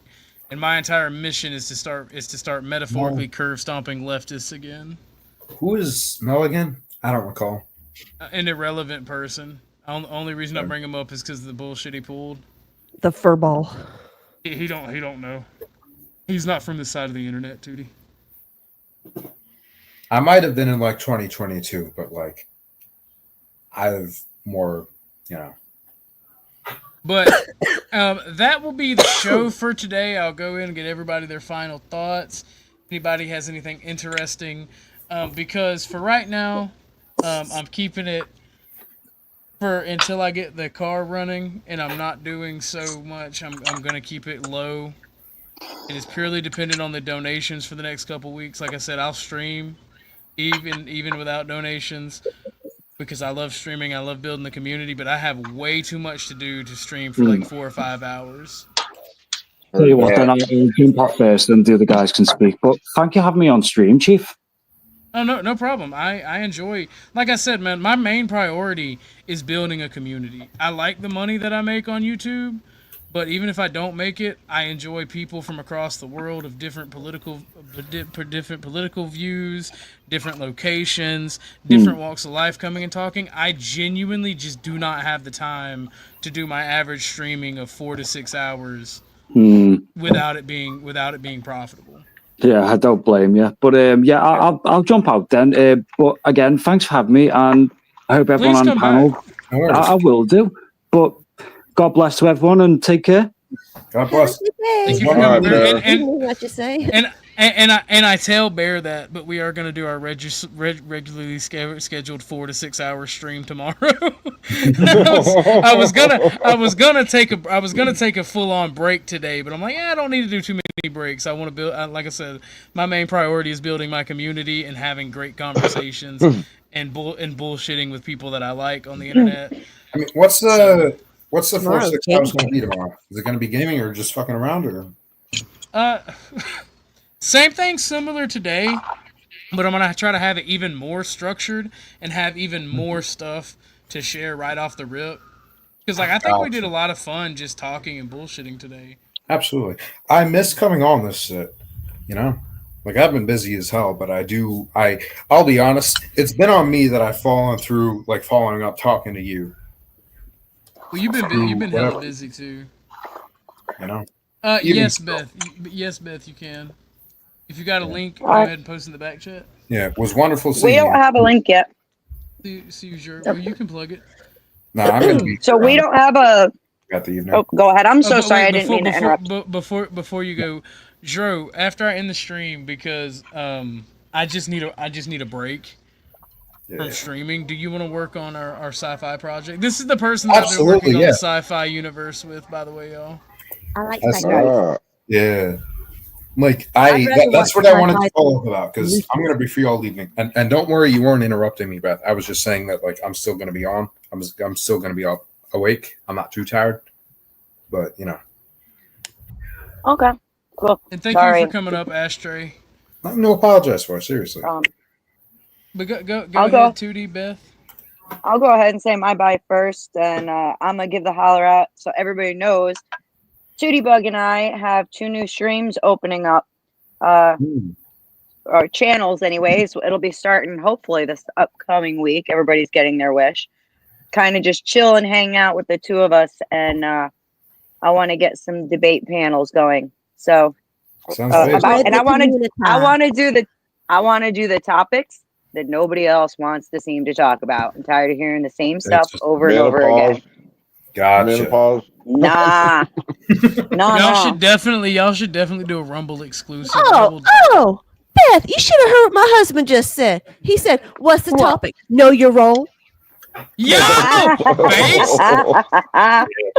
well, there will be some recipes in the posts, but I will make sure OG and everybody gets the links as soon as they're up, and especially for like touchier subjects, we'll start talking about them. Jello wrestling. Send that to me too. I am on the server. Just look up Jerome. Like I know I'm probably not an OG because I haven't met you before, but I imagine you've been on streams with Orthodox for quite a while. But I am interested to see what these forbidden or untalked about topics are. You know? Well, it's just a matter of like everybody's constantly. It's always the same stuff over and over again. And, religion. Yeah. Religion and the entire relative moralism, everything, and man, there's some stuff that's going on in the news, especially that like Tut and I really want to be able to talk about. However, I'm the one who's a little more better suited for a bunch of guys who might get a little busy screaming at each other on a panel. But so the 2 channels are supposed to work hand in hand, but still have different rules. It'll be fun. Gotcha. And I'll get the links to OG as soon as they're done. I'll get the links to OG as soon as they're done. He can pop them in Discord or something. Based, and I don't mind helping. I don't mind helping with that as well. This is what we're here for. This is what I want. I want to build a community, and I want people to be able to look within the community for answers and help with their streams and help with anything in general. That's kind of what we're here for. Oh, I'm gonna be needing some help. We're struggling with the techno part of it. But we're trying to figure it out. We're trying. We're figuring it out.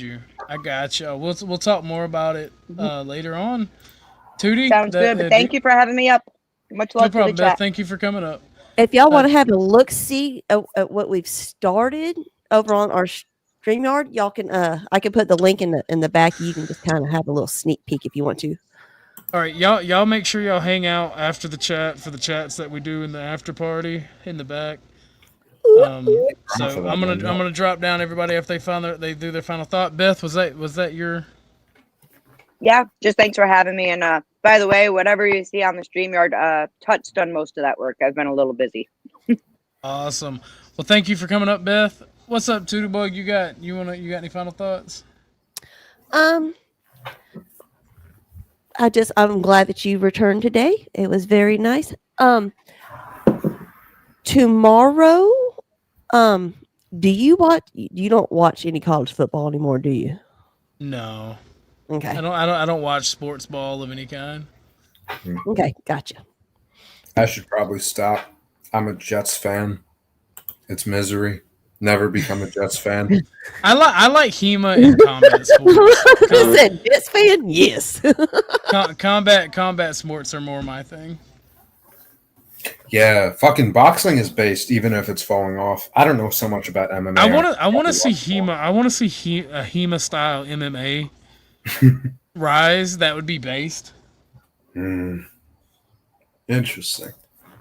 Or do a pay-per-view, do more pay-per-view melee brawls with like the medieval like historical European martial arts type shit. But sorry, Tut, you go. You still have the floor.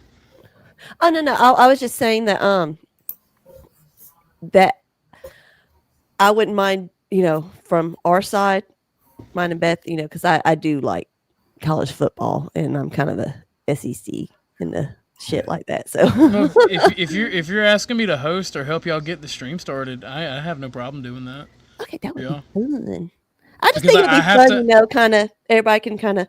It's fun to talk shit and everything, just as long as Can I help you? we don't have rivals up too hard. Can I help you two with the channel name?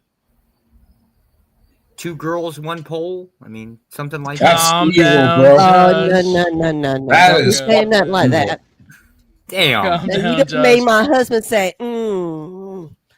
angrily. So no. Don't be saying. Yeah, that is. It's funny as like a one-off. The Mary That's the best branding there is. What It are you is talking funny as like a one-off bit, but as a channel name, that is just evil. I'll be fully honest. Oh man, I'm telling Well, you. you gotta remember, Josh. One of these women are married, and the other one is, and the other one is like, also just because she's not married she's not a whore. Well, and I'm still not a saying traditional woman. the whole point isn't to be dancing, right? Just put it the channel name, right? That'll generate. No, traffic like itself. both of these women, wrong idea. And all of the around women, all of the women who come to my community are like good, decent, honorable women. Like they're not whores. So They're women of let's Christ. not. I've been with my husband for 20 years. Yeah.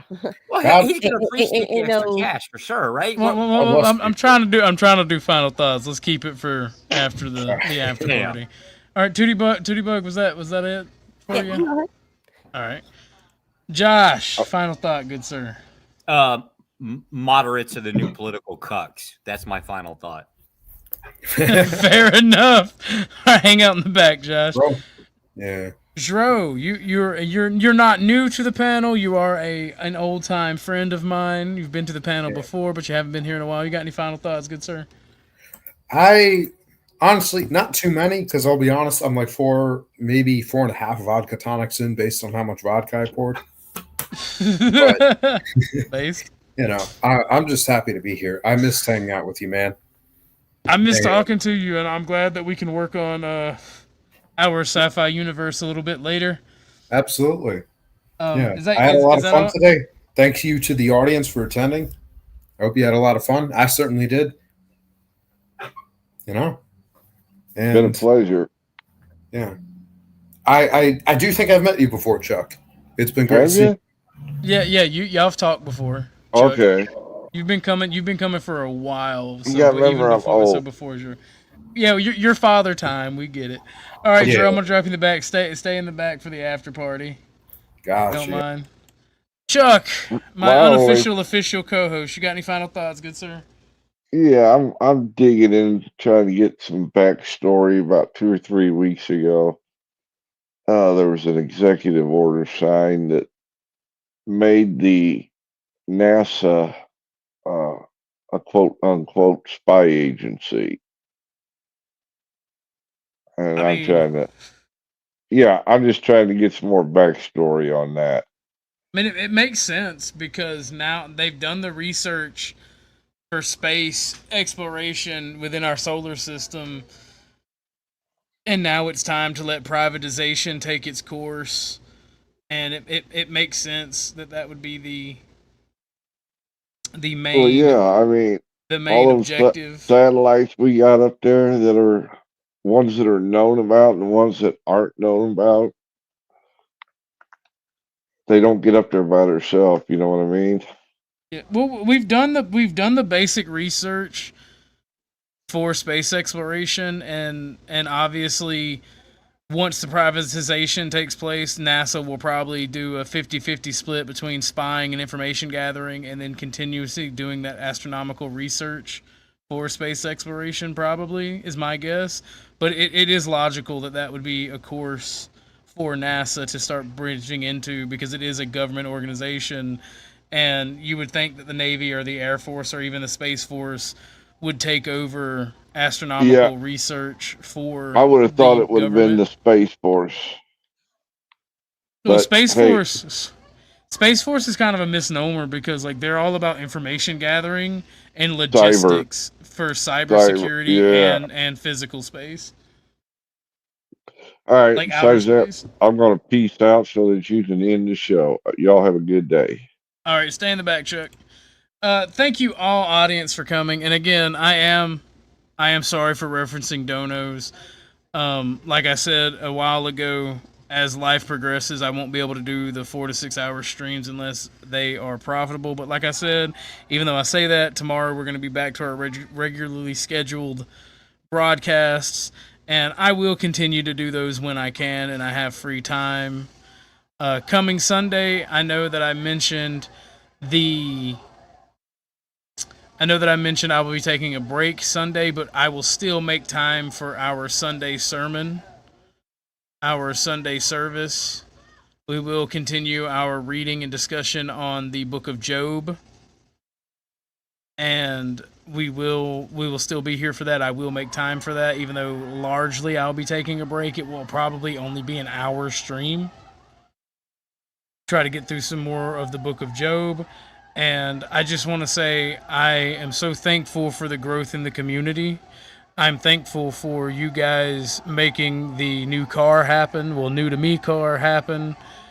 I am incredibly thankful for everything, and I hope to make more content and be better at earning the donos that you guys send, because I don't feel like I deserve them. I am appreciated for everything that you guys do, and I want to make more and better content for you guys and things that y'all like. So if y'all have any recommendations of what you would like me to create or what you would like me to do as far as the channel goes, and subjects for shorts and long videos as well, let me know. Hit me up in the Discord. Join the Discord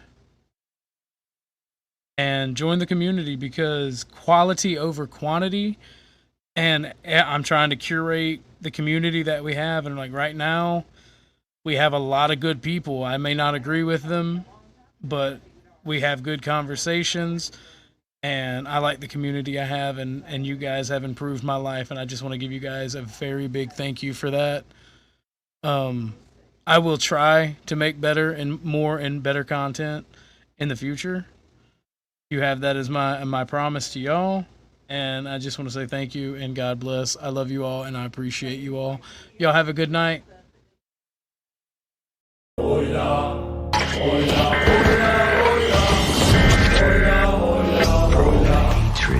and violence that they keep Our emergency broadcast system. and everything is gonna